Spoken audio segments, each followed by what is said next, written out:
ಇವತ್ತು ನಮ್ಮ ಶಾಲೆಗೆ ಸಮಗ್ರ ಶಿಕ್ಷಣ ಯೋಜನೆ ಹಾಗೂ ಸಾಮಾಜಿಕ ಪರಿಶೋಧನೆಯ ಬಗ್ಗೆ 4 ದಿನಗಳಿಂದ ನಮ್ಮಲ್ಲಿ ಆಡಿಟ್ ಆಗ್ತಾ ಇತ್ತು. ಇವತ್ತು ಕೊನೆಯ ದಿನವಾಗಿದ್ದು ಪಾಲಕರ ಸಭೆಗೆ ನಾವು ಬರಲಿಕ್ಕೆ ಆಹ್ವಾನಿಸಿದೆವು. ಎಲ್ಲರನ್ನು ಸಕಾಲದಲ್ಲಿ ಆಗಮಿಸಿದ್ದೀರಾ. ಈಗ ನಮ್ಮ ತಾಲೂಕು ಕಾರ್ಯಕ್ರಮದ ವ್ಯವಸ್ಥಾಪಕರಾಗಿರುವ ಸಾಮಾಜಿಕ ಪರಿಶೋಧನೆ ನಡೆಸುತ್ತಿರುವ ಮುಖ್ಯಾಧಿಕಾರಿಯಾಗಿರುವಂತಹ ಹರೀಶ್ ಜಿ ಇವರು ವೇದಿಕೆಗೆ ಬರಬೇಕಾಗಿ ತಮ್ಮಲ್ಲಿ ವಿನಂತಿಸಿಕೊಳ್ಳುತ್ತಾ ಇದ್ದೇನೆ. ಹಾಗೆ ಗ್ರಾಮ ಪಂಚಾಯತ್ನ ಸದಸ್ಯರಾದ ಶ್ರೀಮತಿ ಶಕುಂತಲಾ, ಶ್ರೀಮತಿ ಯಶೋಧ ಇವರು ಕೂಡ ವೇದಿಕೆಗೆ ಬರಬೇಕಾಗಿ ಕೇಳಿಕೊಳ್ತಾ ಇದ್ದೇನೆ. STMCಯ ಅಧ್ಯಕ್ಷರಾಗಿರುವ ಶ್ರೀಕಾಂತ್ ಬಾಲಕೃಷ್ಣ ಇವರು ಕೂಡ ವೇದಿಕೆಗೆ ಬರಬೇಕಾಗಿ ಕೇಳಿಕೊಳ್ತಾ ಇದ್ದೇನೆ.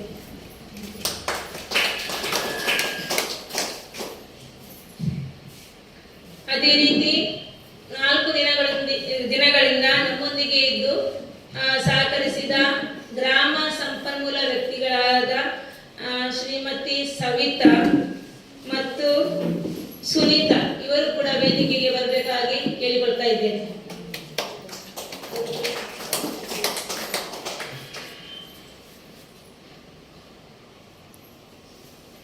ಮೊದಲನೇದಾಗಿ ಇಂದಿನ ಕಾರ್ಯಕ್ರಮದ ಅಧ್ಯಕ್ಷರನ್ನಾಗಿ ನಮ್ಮ STMC ಸದಸ್ಯರಾದ ಶ್ರೀಮತಿ ಆಶಾರವರು ವೇದಿಕೆಗೆ ಕೇಳಿಕೊಳ್ತಾ ಇದ್ದೇನೆ. ಈ ಒಂದು ಸಭೆಗೆ ಇವತ್ತು ಅಂದ್ರೆ ಕಾಯಂ ಅಧ್ಯಕ್ಷರಿದ್ದಾರೆ, ಜೊತೆಗೆ ನೀವು ಕೂಡ ವೇದಿಕೆಗೆ ಬರಬೇಕಾಗಿ ಕೇಳಿಕೊಳ್ತಾ ಇದ್ದೇನೆ. ಸಭಾ ಕಾರ್ಯಕ್ರಮದ ಮೊದಲ ಅಂಗವಾಗಿ ಶಾಲಾ ವಿದ್ಯಾರ್ಥಿಗಳಿಂದ ನಾಡಗೀತೆ ಎಲ್ಲರೂ ಎದ್ದು ನಿಲ್ಲಬೇಕಾಗಿ ವಿನಂತಿ.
ನಮ್ಮ ಶಾಲಾ ವಿದ್ಯಾರ್ಥಿಗಳಿಗೆ ಅಭಿನಂದನೆಗಳು. ವಿದ್ಯಾರ್ಥಿಗಳು ಕೆಳಗೆ ಹೋಗಿ.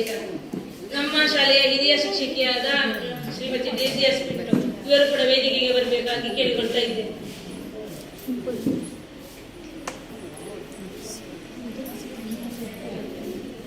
ಪೋದೆ ಮಾಡ್ತೀವಿ. ಮುಂದೆ ಮುಂದೆ ಹೋಗಿ ಹೋಗಿ ಮಗ ಕರಿತೇನೆ, ಎಲ್ಲರೂ ಕೆಳಗೆ ಹೋಗಿ. ಇಂದಿನ ಈ ಒಂದು 2022-23ನೇ ಸಾಲಿನ ಸಾಮಾಜಿಕ ಪರಿಶೋಧನೆಯ ಪೋಷಕರ ಸಭೆಗೆ ಆಗಮಿಸಿ ಇಂದಿನ ಈ ಸಭೆಯ ಅಧ್ಯಕ್ಷ ಸ್ಥಾನವನ್ನು ವಹಿಸಿದ ನಮ್ಮ SDMC ಸದಸ್ಯರಾಗಿರುವ ಶ್ರೀಮತಿ ಆಶಾ ಇವರಿಗೆ ನಿಮ್ಮೆಲ್ಲರ ಪರವಾಗಿ ಹೃತ್ಪೂರ್ವಕ ಸ್ವಾಗತವನ್ನು ಬಯಸುತ್ತೇವೆ. ಅದೇ ರೀತಿ ಸಮಗ್ರ ಶಿಕ್ಷಣ ಕರ್ನಾಟಕ ಯೋಜನೆಯ ಬಗ್ಗೆ ಹಾಗೂ ಸಾಮಾಜಿಕ ಪರಿಶೋಧನೆ ನಡೆಸಿಕೊಟ್ಟಂತಹ ಶ್ರೀ ಹರೀಶ್ ಡಿ ಇವರನ್ನು ಕೂಡ ಈ ಒಂದು ಸಭೆಗೆ ಹೃತ್ಪೂರ್ವಕ ಸ್ವಾಗತವನ್ನು ಬಯಸುತ್ತೇನೆ. ಅದೇ ರೀತಿ ಇಲ್ಲಿ ಆಗಮಿಸಿದಂತಹ ಗ್ರಾಮ ಸಂಪನ್ಮೂಲ ವ್ಯಕ್ತಿಗಳಾದಂತಹ ಶ್ರೀಮತಿ ಸವಿತಾ ಮತ್ತು ಶ್ರೀಮತಿ ಸುನೀತಾ ಇವರಿಗೂ ಕೂಡ ನಿಮ್ಮೆಲ್ಲರ ಪರವಾಗಿ ಹೃತ್ಪೂರ್ವಕ ಸ್ವಾಗತ. ಅದೇ ರೀತಿ ವೇದಿಕೆಯಲ್ಲಿರುವ ಆಸೀನರಾಗಿರುವ ನಮ್ಮ ಶಾಲಾಭಿವೃದ್ಧಿ ಹಾಗೂ ಮೇಲುಸ್ತುವಾರಿ ಸಮಿತಿಯ ಅಧ್ಯಕ್ಷರಾಗಿರುವ ಶ್ರೀಯುತ ಬಾಲಕೃಷ್ಣ ಇವರಿಗೂ ಕೂಡ ನಿಮ್ಮೆಲ್ಲರ ಪರವಾಗಿ ಹೃತ್ಪೂರ್ವಕ ಸ್ವಾಗತ ಬಯಸುತ್ತೇನೆ. ಪಡುವಾನಾಡು ಪಂಚಾಯಿತಿಯ ಸದಸ್ಯರಾದಂತಹ ಶ್ರೀಮತಿ ಯಶೋಧ ಹಾಗೂ ಶ್ರೀಮತಿ ಶಕುಂತಳ ಇವರಿಗೂ ನಿಮ್ಮೆಲ್ಲರ ಪರವಾಗಿ ಪೂರ್ವಕ ಸ್ವಾಗತ. ಆಗಮಿಸಿದಂತಹ ಎಲ್ಲ SDMCಯ ಉಪಾಧ್ಯಕ್ಷೆ ಹಾಗೂ ಎಲ್ಲ ಸರ್ವ ಸದಸ್ಯರಿಗೂ ಪೋಷಕರಿಗೂ ಸಹ ಶಿಕ್ಷಕಿಗೂ ಸ್ವಾಗತವನ್ನು ಕೋರ್ತೇನೆ.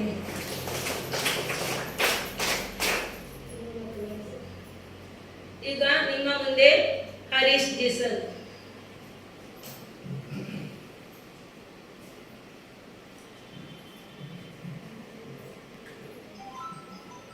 ಸಾಮಾಜಿಕ ಪರಿಷತ್ನ ಪಾಲಕರ ಸಭೆಯನ್ನು ಇವತ್ತು ನಾವು ಹಮ್ಮಿಕೊಂಡಿದ್ದೇವೆ. ಈ ಒಂದು ಸಭೆಯ ಅಧ್ಯಕ್ಷತೆಯನ್ನು ವಹಿಸಿಕೊಂಡಿರುವಂತಹ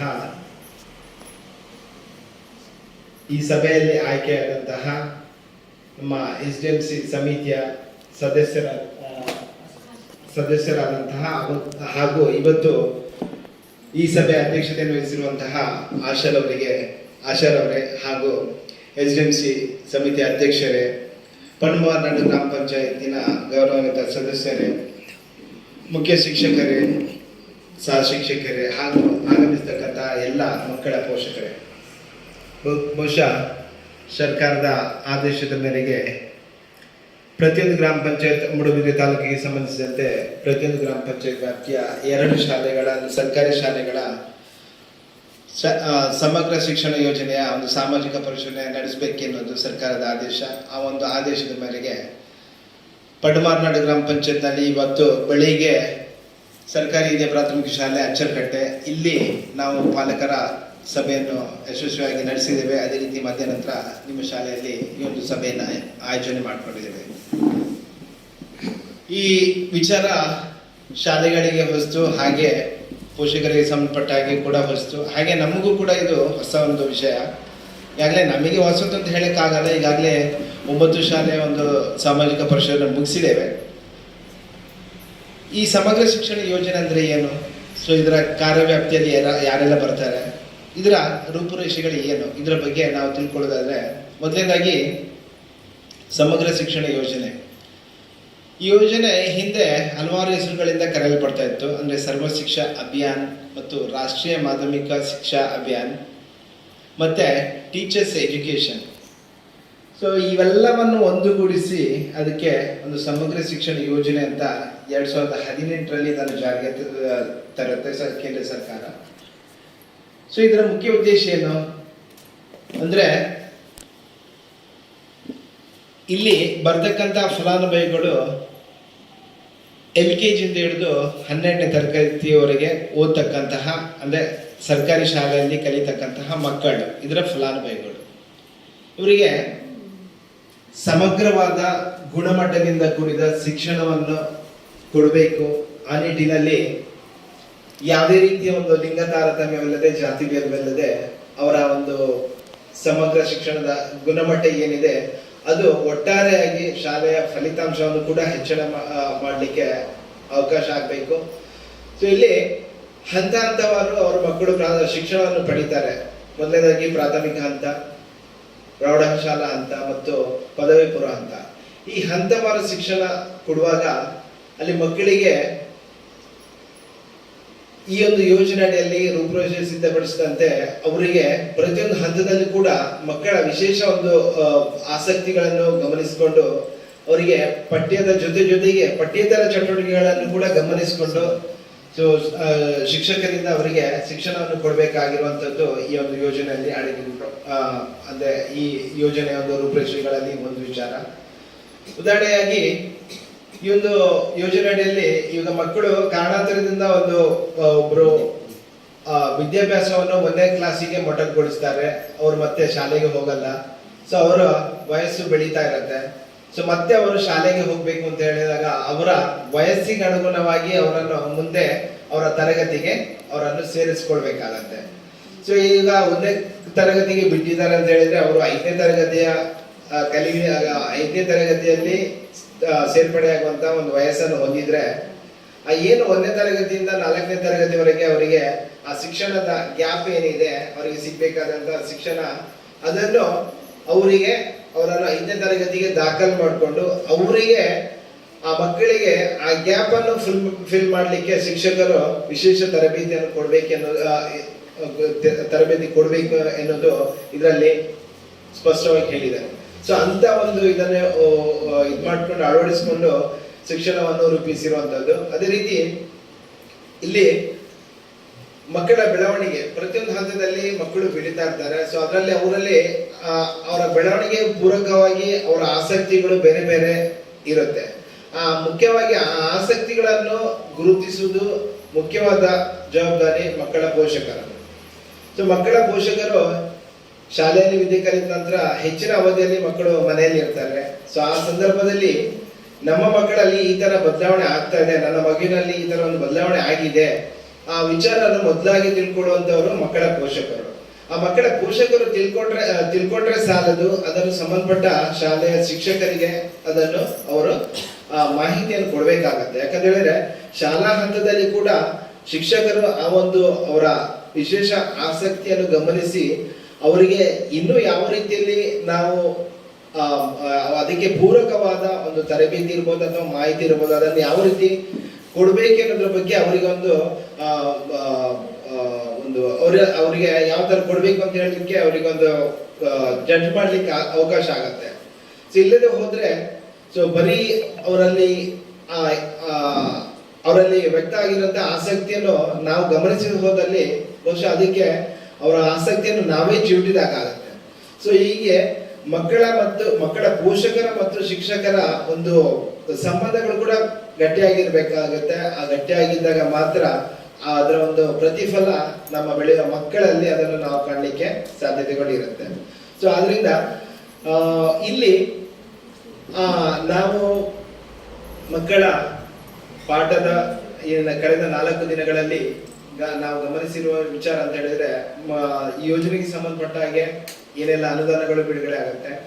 ಸೊ ಅದರೊಟ್ಟಿಗೆ ಮಕ್ಕಳ ಪೋಷಕರ ಮನೆ ಭೇಟಿ ಮಾಡುವಂಥದ್ದು, ಮತ್ತೆ ತರಗತಿಯಲ್ಲಿ ಮಕ್ಕಳ ಒಂದು ಜ್ಞಾನಾರ್ಜನೆಯನ್ನು ಗಮನಿಸುವಂಥದ್ದು, ಅವರಿಗೆ ಯಾವ ವಿಚಾರದಲ್ಲಿ ಆಸಕ್ತಿ ಇದೆ ಅಥವಾ ಅವರ ಒಂದು ಐಕ್ಯ ಲೆವೆಲ್, ಸೊ ಜ್ಞಾನಾರ್ಜನೆಯ ಮಟ್ಟ ಎಷ್ಟು ಮಟ್ಟಿಗಿದೆ ಅನ್ನೋ ಒಂದು ಸಿಂಪಲ್ ಕೆಲವೊಂದು ಪ್ರಶ್ನೆಗಳನ್ನು ಅವರಿಗೆ ಕೇಳಿ ನಾವು ಮಾಹಿತಿಗಳನ್ನು ತಿಳ್ಕೊಳ್ಳುವಂಥದ್ದು. ಸೊ ಅದರೊಟ್ಟಿಗೆ ಅವರಿಗೆ ಈ ಒಂದು ಯಾವನಲ್ಲಿ ಕಡಿಮೆ ಇದ್ದಾರೆ, ಸೊ ಅಂತಹ ಒಂದು ವಿಚಾರಗಳನ್ನು ಕೂಡ ಗಮನಿಸಿಕೊಂಡು ಸೊ ಅದನ್ನು ವರದಿಯಲ್ಲಿ ದಾಖಲಿಸಿಕೊಂಡು ಸೊ ಅದರ ಕಡೆಗೆ ವಿಶೇಷ ಒತ್ತು ಕೊಡ್ಲಿಕ್ಕೆ ಮುಂದಿನ ದಿನಗಳಲ್ಲಿ ಅದು ಕೂಡ ಆಗ್ಲಿಕ್ಕೆ ಕಾರಣ ಆಗುತ್ತೆ. ಆ ವರದಿಯಲ್ಲಿ ಮುಂದೆ ಆ ವರದಿಗಳು ಏನೇ ಇದ್ರೂ ಕೂಡ ಅದು ಮಂಡನೆ ಆಗುವಂತದ್ದು ಮುಂದಿನ ಹಂತದಲ್ಲಿ.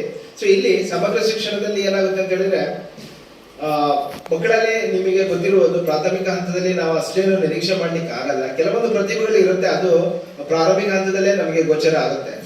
ಸೊ ಇಲ್ಲಿ ಪ್ರೌಢಶಾಲಾ ಹಂತದಲ್ಲಿ ಮಕ್ಕಳ ಬೆಳವಣಿಗೆ ಮತ್ತಷ್ಟು ವೇಗ ಪಡ್ಕೊಳ್ಳುತ್ತೆ, ಅಲ್ಲಿ ಬದಲಾವಣೆಗಳಾಗುತ್ತೆ. ಈಗ ಸರ್ಕಾರ ಏನ್ ಮಾಡ್ತಿದೆ ಅಂತ ಹೇಳಿದ್ರೆ ನಮ್ಮಲ್ಲಿ ಒಂದು ವಿಚಾರ ನಮ್ಮಲ್ಲಿ ಜಾಸ್ತಿ ಕಾಡುತ್ತಿರುವಂತ ವಿಚಾರ ಏನಂತ ಹೇಳಿದ್ರೆ ನಾವು ಕಂಪೇರ್ ಮಾಡುವಂತ ಒಂದು ಮನಸ್ಥಿತಿ ನಮ್ಮಲ್ಲಿ ಸರ್ಕಾರಿ ಶಾಲೆ ಮತ್ತು ಖಾಸಗಿ ಶಾಲೆ.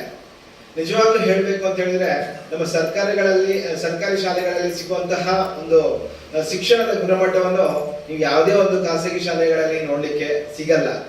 ಸೊ ಅದರಲ್ಲಿ ಯಾಕೆ ಸಿಗಲ್ಲ ಅಂತ ಹೇಳಿದ್ರೆ ಅದಕ್ಕೊಂದು ಕಾರಣ ಇದೆ. ನಮ್ಮಲ್ಲಿ ಸರ್ಕಾರಿ ಶಾಲೆಗಳಲ್ಲಿ ಇರ್ತಕ್ಕಂಥ ಪ್ರತಿಯೊಂದು ಶಿಕ್ಷಕರು ಅವರು ಉನ್ನತ ಮಟ್ಟದ ತರಬೇತಿಯನ್ನು ಪಡ್ಕೊಂಡು ಶಿಕ್ಷಕರಾದಂತವ್ರು. ಅದೇ ವಿಚಾರದಲ್ಲಿ ನೀವು ಖಾಸಗಿ ಶಾಲೆಗಳಿಗೆ ಹೋಲಿಸಿದ್ರೆ ಅಲ್ಲಿ ಅವರಿಗೆ ಬೇಸಿಕ್ಸ್ ಬೇಡ.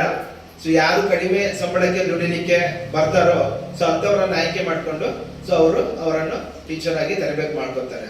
ಸೊ ಅಲ್ಲಿ ಅವರಿಗೆ ಒಂದು ಕಡೆ ವೃತ್ತಿಪರ ಶಿಕ್ಷಣದ ಕೊರತೆ ಇರುತ್ತೆ, ಮತ್ತೆ ಅವರ ಕಲಿಕಾ ವಿಧಾನ ಕೂಡ ಬಹಳಷ್ಟು ಬೇರೆ ಇರುತ್ತೆ. ಸೊ ಈ ರೀತಿಯ ಒಂದು ಗೊಂದಲ ಇದ್ದಾಗ ನಾವು ಅದನ್ನು ಕನ್ಸಿಡರ್ ಮಾಡ್ಬೇಕಾಗತ್ತೆ. ಬರೀ ಸರ್ಕಾರಿ ಖಾಸಗಿ ಅಂತ ನಾವು ಕನ್ಸಿಡರ್ ಮಾಡಕ್ಕಾಗಲ್ಲ. ಸೊ ನಮಗೆ ಅಂತಿಮವಾಗಿ ನಮ್ಮ ಮಕ್ಕಳಿಗೆ ಬೇಕಾದಂತಹ ಗುಣಮಟ್ಟದ ಶಿಕ್ಷಣ ಎಲ್ಲಿ ಸಿಗುತ್ತೆ ಅನ್ನೋದನ್ನು ಜಡ್ಜ್ ಮಾಡಬೇಕಾದವರು ಸಂಬಂಧಪಟ್ಟ ಪೋಷಕರು. ಸೊ ಅದರಿಂದ ಸರ್ಕಾರಿ ಶಾಲೆಯಲ್ಲಿ ಈ ಪ್ರೌಢಶಾಲಾ ಹಂತದಲ್ಲಿ ಮಕ್ಕಳ ಬೆಳವಣಿಗೆಗಳು ಆಗುತ್ತೆ. ಸೊ ಅದನ್ನು ಗಮನಿಸುವಂತ ಪ್ರಯತ್ನ ಮಕ್ಕಳ ಪೋಷಕರಿಂದ ಆಗ್ಬೇಕು. ಸೊ ಅವಾಗ ಏನಾಗುತ್ತೆ, ಅವರಿಗೆ ಮುಂದೆ ಪದವಿ ಹಂತದಲ್ಲಿ ಅವರ ವೃತ್ತಿ ಶಿಕ್ಷಣವನ್ನು ಆಯ್ಕೆ ಮಾಡ್ಕೊಳ್ಳುವಾಗ ಅವರು ಸ್ವತಂತ್ರರಾಗಿರ್ಬೇಕು. ಅಂದ್ರೆ ಖಾಸಗಿ ಶಾಲೆಯಲ್ಲಿ ವಿದ್ಯಾರ್ಜನೆ ಕಲಿತು ಬಂದಂತಹ ಒಬ್ಬ ವಿದ್ಯಾರ್ಥಿಗೂ ನಮ್ಮ ಸರ್ಕಾರಿ ಶಾಲೆಯಲ್ಲಿ ಒಬ್ಬ ವಿದ್ಯಾರ್ಥಿ ಕಲಿತಂತಹ ಅಂದ್ರೆ 12ನೇ ತರಗತಿ ಪಾಸ್ ಆಗಿ ಬಂದಂತಹ ಒಬ್ಬ ವಿದ್ಯಾರ್ಥಿಗೂ ಅವರಿಗೆ ನಮ್ಮ ಸರ್ಕಾರಿ ಶಾಲೆಯಲ್ಲಿ ಕಲಿತಂತಹ ವಿದ್ಯಾರ್ಥಿ ಇವರಿಗೆ ಸರಿಸಮಾನರಾಗಿ ನಿಂತು ಅವರ ವೃತ್ತಿ ಜೀವನವನ್ನು ಆಯ್ಕೆ ಮಾಡಿಕೊಳ್ಳುವಾಗ ಯಾವುದೇ ಒಂದು ರೀತಿಯ ತೊಡಕುಗಳು ಬರದ ಹಾಗೆ ಅವನಲ್ಲಿ ಒಂದು ವೃತ್ತಿ ಕೌಶಲ್ಯವನ್ನು ಅವನು ಅಭಿವೃದ್ಧಿ ಪಡಿಸಿಕೊಂಡು ಮುಂದಿನ ದಿನಗಳಲ್ಲಿ ಅವನ ಜೀವನವನ್ನು ಒಂದು ಒಳ್ಳೆಯ ರೀತಿಯಲ್ಲಿ ನಡೆಸುವಂತಾಗಬೇಕು ಅನ್ನೋದು ಸರ್ಕಾರ ನಿರೀಕ್ಷೆ ಮಾಡುತ್ತೆ. ಸರ್ಕಾರ ಇಷ್ಟೆಲ್ಲ ಖರ್ಚು ಮಾಡುತ್ತೆ, ಅವರಿಗೆ ಹಾಲು ಕೊಡುತ್ತೆ, ಮಧ್ಯಾಹ್ನದ ಬಿಸಿಲು ಕೊಡ್ತಾರೆ, ಮತ್ತೆ ಹಾಕೊಳ್ಳಿಕ್ಕೆ ಸಮವಸ್ತ್ರ ಕೊಡ್ತಾರೆ, ಶೂ ಕೊಡ್ತಾರೆ, ಮತ್ತೆ ಪಠ್ಯಪುಸ್ತಕಗಳನ್ನೆಲ್ಲ ಕೊಡ್ತಾರೆ. ಸೊ ಇದೆಲ್ಲ ಕೊಡ್ತಾ ಇರುವಾಗ ಸರ್ಕಾರ ನಮಗೆ ಎಷ್ಟು ಖರ್ಚು ಮಾಡ್ತಾ ಇದೆ ಅನ್ನೋದನ್ನು ನಾವು ಗಮನಿಸಬೇಕು. ಆ ಖರ್ಚು ಮಾಡಿದಕ್ಕೆ ಸರ್ಕಾರ ನಿರೀಕ್ಷೆ ಮಾಡುವಂಥದ್ದು ಅವರು ಮುಂದಿನ ಹಂತದಲ್ಲಿ ಅವರ ವೃತ್ತಿ ಜೀವನವನ್ನು ಆಯ್ಕೆ ಮಾಡಿಕೊಳ್ಳುವಾಗ ಅವರು ಸಮಾಜಕ್ಕೆ ಒಂದು ಒಳ್ಳೆ ಕೊಡುಗೆಯಾಗಿ ಅವರ ವೃತ್ತಿಯ ಜೀವನವನ್ನು ನಡೆಸ್ಕೊಂಡು ಹೋಗ್ಲಿಕ್ಕೆ ಅವರು ಸಮರ್ಥರಿರ್ಬೇಕು.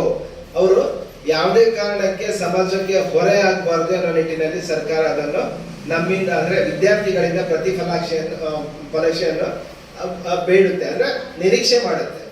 ಸೊ ಇವೆಲ್ಲವನ್ನು ನಾವು ಮನನ ಮಾಡಿಕೊಂಡು ಸೊ ನಮ್ಮ ಮಕ್ಕಳಿಗೆ ನಾವು ಪ್ರೋತ್ಸಾಹ ಕೊಟ್ರೆ ಮಾತ್ರ ಇವೆಲ್ಲವನ್ನು ನಾವು ಅವರ ಒಂದು ಆಸೆಗಳಿಗೆ ಆಕಾಂಕ್ಷೆಗಳಿಗೆ ನಾವು ಬೆಂಬಲ ಕೊಡ್ಬೇಕಾಗತ್ತೆ. ಇಲ್ಲದೆ ಹೋದ್ರೆ ನಮ್ಮ ಮಕ್ಕಳ ಒಂದು ಭವಿಷ್ಯವನ್ನು ನಾವೇ ಹಾಳು ಮಾಡಿದಾಗೆ ಆಗುತ್ತೆ. ಅದು ಯಾವ ರೀತಿ ಅಂತ ಹೇಳಿದ್ರೆ ಅವರು ಅಲ್ಲಿ ಇರುವಂತಹ ಒಂದು ವಿಶೇಷ ಚಟುವಟಿಕೆಗಳು ಇರ್ಬೋದು, ಅಂದ್ರೆ ಪಠ್ಯಕ್ಕೆ ಹೊರತುಪಡಿಸಿ ಅವರಲ್ಲಿ ಕ್ರೀಡೆಯಲ್ಲಿ ಇರ್ಬೋದು ಅಥವಾ ಬೇರೆ ಯಾವುದರಲ್ಲೇ ಇರ್ಬೋದು, ಅವರಲ್ಲಿ ಅಂದ್ರೆ ಬೇರೆ ಬೇರೆ ರೀತಿಯ ಒಂದು ಆಸಕ್ತಿಗಳು ಮಕ್ಕಳಲ್ಲಿ ಬರ್ತವೆ. ಸೊ ಅದನ್ನು ನಾವು ಗಮನಿಸುವಂತ ಕೆಲಸ ಆಗ್ಬೇಕು. ಗಮನಿಸಿದ ನಂತರ ಅದನ್ನು ಸಂಬಂಧಪಟ್ಟ ಶಿಕ್ಷಕರ ಗಮನಕ್ಕೆ ತರಬೇಕಾಗಿರುತ್ತೆ. ಸೊ ಸಂಬಂಧಪಟ್ಟ ಶಿಕ್ಷಕರ ಗಮನಕ್ಕೆ ತಂದಾಗ ಒಂದು ಪರಿಪೂರ್ಣವಾಗಿ ಅವರಿಗೆ ಒಂದು ಒಳ್ಳೆಯ ರೀತಿಯ ಒಂದು ಮಾಹಿತಿಗಳಿರ್ಬೋದು ಅಥವಾ ಅವರಿಗೆ ತರಬೇತಿಯ ಅವಶ್ಯಕತೆ ಇದ್ರೆ ಆ ತರಬೇತಿಗಳನ್ನು ಕೊಡ್ಲಿಕ್ಕೆ ಸಂಬಂಧಪಟ್ಟ ಶಿಕ್ಷಕರಿಗೆ ಶಾಲಾ ಹಂತದಲ್ಲಿ ಅವರಿಗೆ ಅವಕಾಶ ಆಗುತ್ತೆ. ಇಲ್ಲದೆ ಹೋದ್ರೆ ಇವೆಲ್ಲವೂ ನಮ್ಮ ಮಕ್ಕಳ ಒಂದು ಹಿನ್ನಡೆಗೆ ಕಾರಣ ಆಗುತ್ತೆ. ಈಗ ಸಮಗ್ರ ಶಿಕ್ಷಣ ಅಂತ ಹೇಳಿದ್ರೆ ಇಷ್ಟೇ. ಈ ಯೋಜನೆಯಲ್ಲಿ ಮಗು LKG ಇಂದ ಹಿಡಿದು 12ನೇ ತರಗತಿವರೆಗೆ ಕಲಿತಕ್ಕಂತಹ ಒಂದು ಹಂತದಲ್ಲಿ ಸಿಗ್ತಕ್ಕಂತಹ ಒಂದು ಶಿಕ್ಷಣ ಏನಿದೆ ಅದಕ್ಕೆ ಪೂರಕವಾಗಿ ಪಠ್ಯ ವಿಚಾರದ ಬಗ್ಗೆ ಅದಕ್ಕೆ ಮತ್ತು ಪಠ್ಯೇತರ ವಿಚಾರಗಳಿಗೆ ಸಂಬಂಧಪಟ್ಟ ಹಾಗೆ ಅವರಿಗೆ ಯಾವುದೆಲ್ಲ ವಿಷಯದಲ್ಲಿ ಅವರಿಗೆ ತರಬೇತಿ ಇರ್ಬೋದು ಅಥವಾ ವಿಶೇಷ ಶಿಕ್ಷಣವನ್ನು ಕೊಡಬೇಕಾಗಿರುವಂಥದ್ದು ಇವೆಲ್ಲವನ್ನು ಗುರುತಿಸಿ ಅವರಿಗೆ ಮಕ್ಕಳಿಗೆ ಒಂದು ಪರಿಪೂರ್ಣ ರೀತಿಯಲ್ಲಿ ಶಿಕ್ಷಣವನ್ನು ಕೊಡುವಂಥದ್ದು ಈ ಒಂದು ಯೋಜನೆಯ ಮುಖ್ಯ ಉದ್ದೇಶ. ಸೊ ಇಲ್ಲಿ ಯಾವುದೇ ರೀತಿಯ ಒಂದು ಲಿಂಗ ತಾರತಮ್ಯ ಇಲ್ಲ, ಜಾತಿ ಭೇದ ಇಲ್ಲ, ಹುಡುಗಿಯರು ಹುಡುಗರು ಎಲ್ಲರೂ ಸರಿಸಮಾನವಾಗಿ ಅವರಿಗೆ ಶಿಕ್ಷಣ ಸಿಗಬೇಕು. ಸೊ ಒಬ್ಬ ದೊಡ್ಡ ವಿದ್ಯಾರ್ಥಿಗೂ ಕೂಡ ದೊಡ್ಡ ವಿದ್ಯಾರ್ಥಿಯಿಂದ ನಾವು ಅದನ್ನು ಕೆಟಗರಿ ಮಾಡ್ಲಿಕ್ಕೆ ಆಗಲ್ಲ. ಎಲ್ಲ ವಿದ್ಯಾರ್ಥಿಗಳು ಒಳ್ಳೆ ಅಂದ್ರೆ ಸುಶಿಕ್ತರೆ. ಸೊ ಅವರಿಗೆ ಯಾವುದು ಬೇಕಿರುತ್ತೆ, ಯಾವ ವಿಚಾರದಲ್ಲಿ ಕೊರತೆ ಇದೆ, ಸೊ ಅದನ್ನು ಮುಖ್ಯವಾಗಿ ಗಮನ ಮಾಡಿಕೊಂಡು ಸೊ ಅದು ಅವರಿಗೆ ಕೊಡುವಂತಹ ರೀತಿಯಲ್ಲಿ ಶಿಕ್ಷಣವನ್ನು ಕೊಡಬೇಕಾಗಿರೋದು ಈ ಒಂದು ಏನು ಸಮಗ್ರ ಶಿಕ್ಷಣದ ಮುಖ್ಯ ಉದ್ದೇಶ. ಸೊ ನಿಮಗೆ ಈ ಒಂದು ಸಂದರ್ಭದಲ್ಲಿ ಹೇಳಲಿಕ್ಕೆ ನಾನು ಇಷ್ಟಪಡೋದು ಏನಂತ ಹೇಳಿದ್ರೆ, ಪ್ರತಿಯೊಬ್ಬರು ಪಾಲಕರು ನಿಮ್ಮ ಮಕ್ಕಳ ಒಂದು ಏನು ವಿಶೇಷ ಆಸಕ್ತಿಗಳನ್ನು ನೀವು ಗಮನ ಮಾಡಿಕೊಂಡು ಅದನ್ನು ಶಿಕ್ಷಕರ ಗಮನಕ್ಕೆ ತನ್ನಿ. ಮುಂದಿನ ಒಂದು ಕೆಲಸ ಶಾಲೆಯಲ್ಲಿ ಆಗುತ್ತೆ.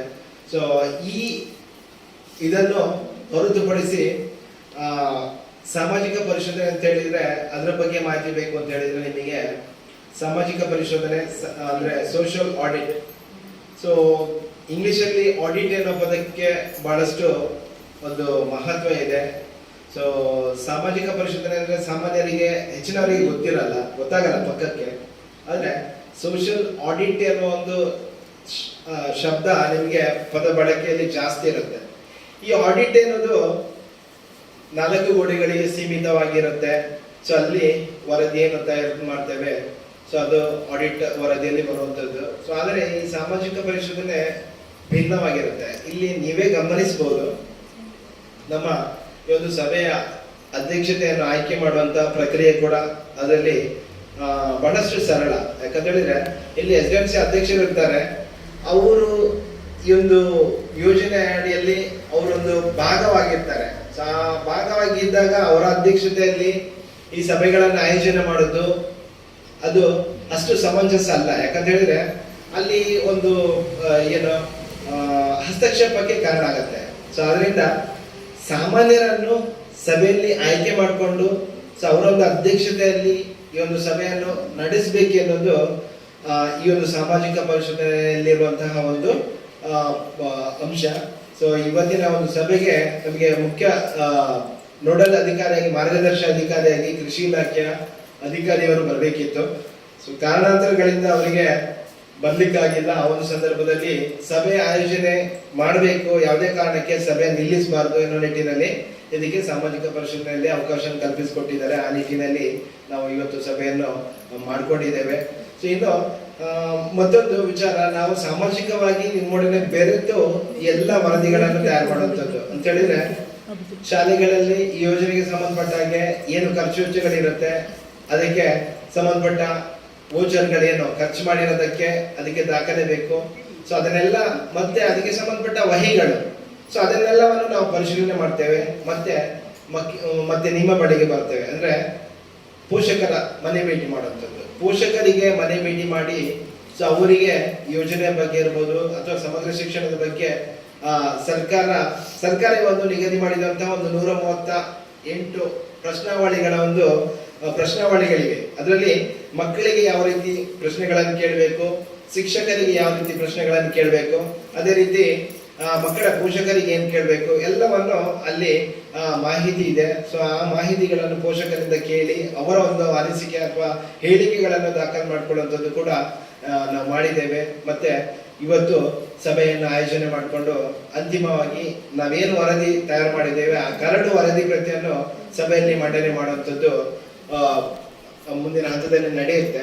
ಆ ಏನೇ ವರದಿ ಮಾಡಿದ್ರೆ ಅದು ಕರಡು ವರದಿ ಅಂದ್ರೆ ಒಂದು ವರದಿ ಅಷ್ಟೇ. ಈ ಸಭೆಗೆ ಅದು ವರದಿಯಾಗಿ ಅದನ್ನು ನಾವು ಪುರಸ್ಕರಿಸಬೇಕಂತ ಹೇಳಿದ್ರೆ ಈ ಸಭೆಯಲ್ಲಿ ಅದು ಆಯ್ಕೆ ಆಗ್ಬೇಕು. ಅದಕ್ಕೆ ನಿಮ್ಮ ಅನುಮೋದನೆ ಬೇಕು.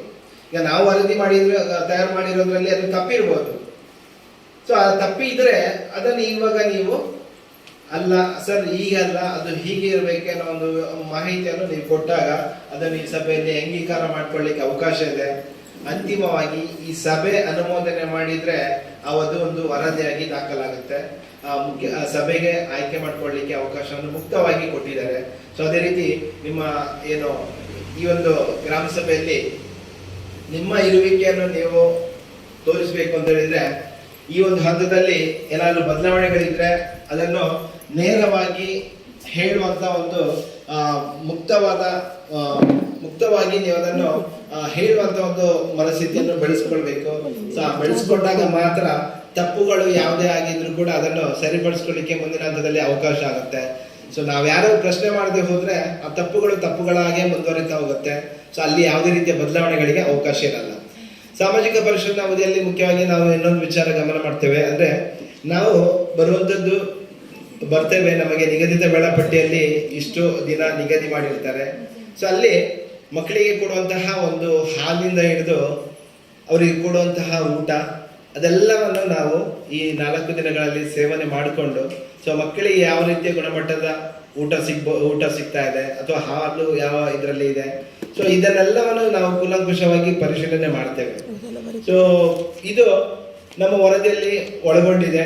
ಸೊ ನಾವು ಪ್ರತಿಯೊಂದು ಶಾಲೆಯಲ್ಲಿ ಕೂಡ ನಾವು ಇದನ್ನೇ ಮಾಡ್ತಾ ಇದ್ವಿ. ನಮಗೆ ಬೇಜಾರಿನ ವಿಚಾರ ಅಂತ ಹೇಳಿದ್ರೆ, ಕೆಲವೊಂದು ಶಾಲೆಗಳಲ್ಲಿ ನಮಗೆ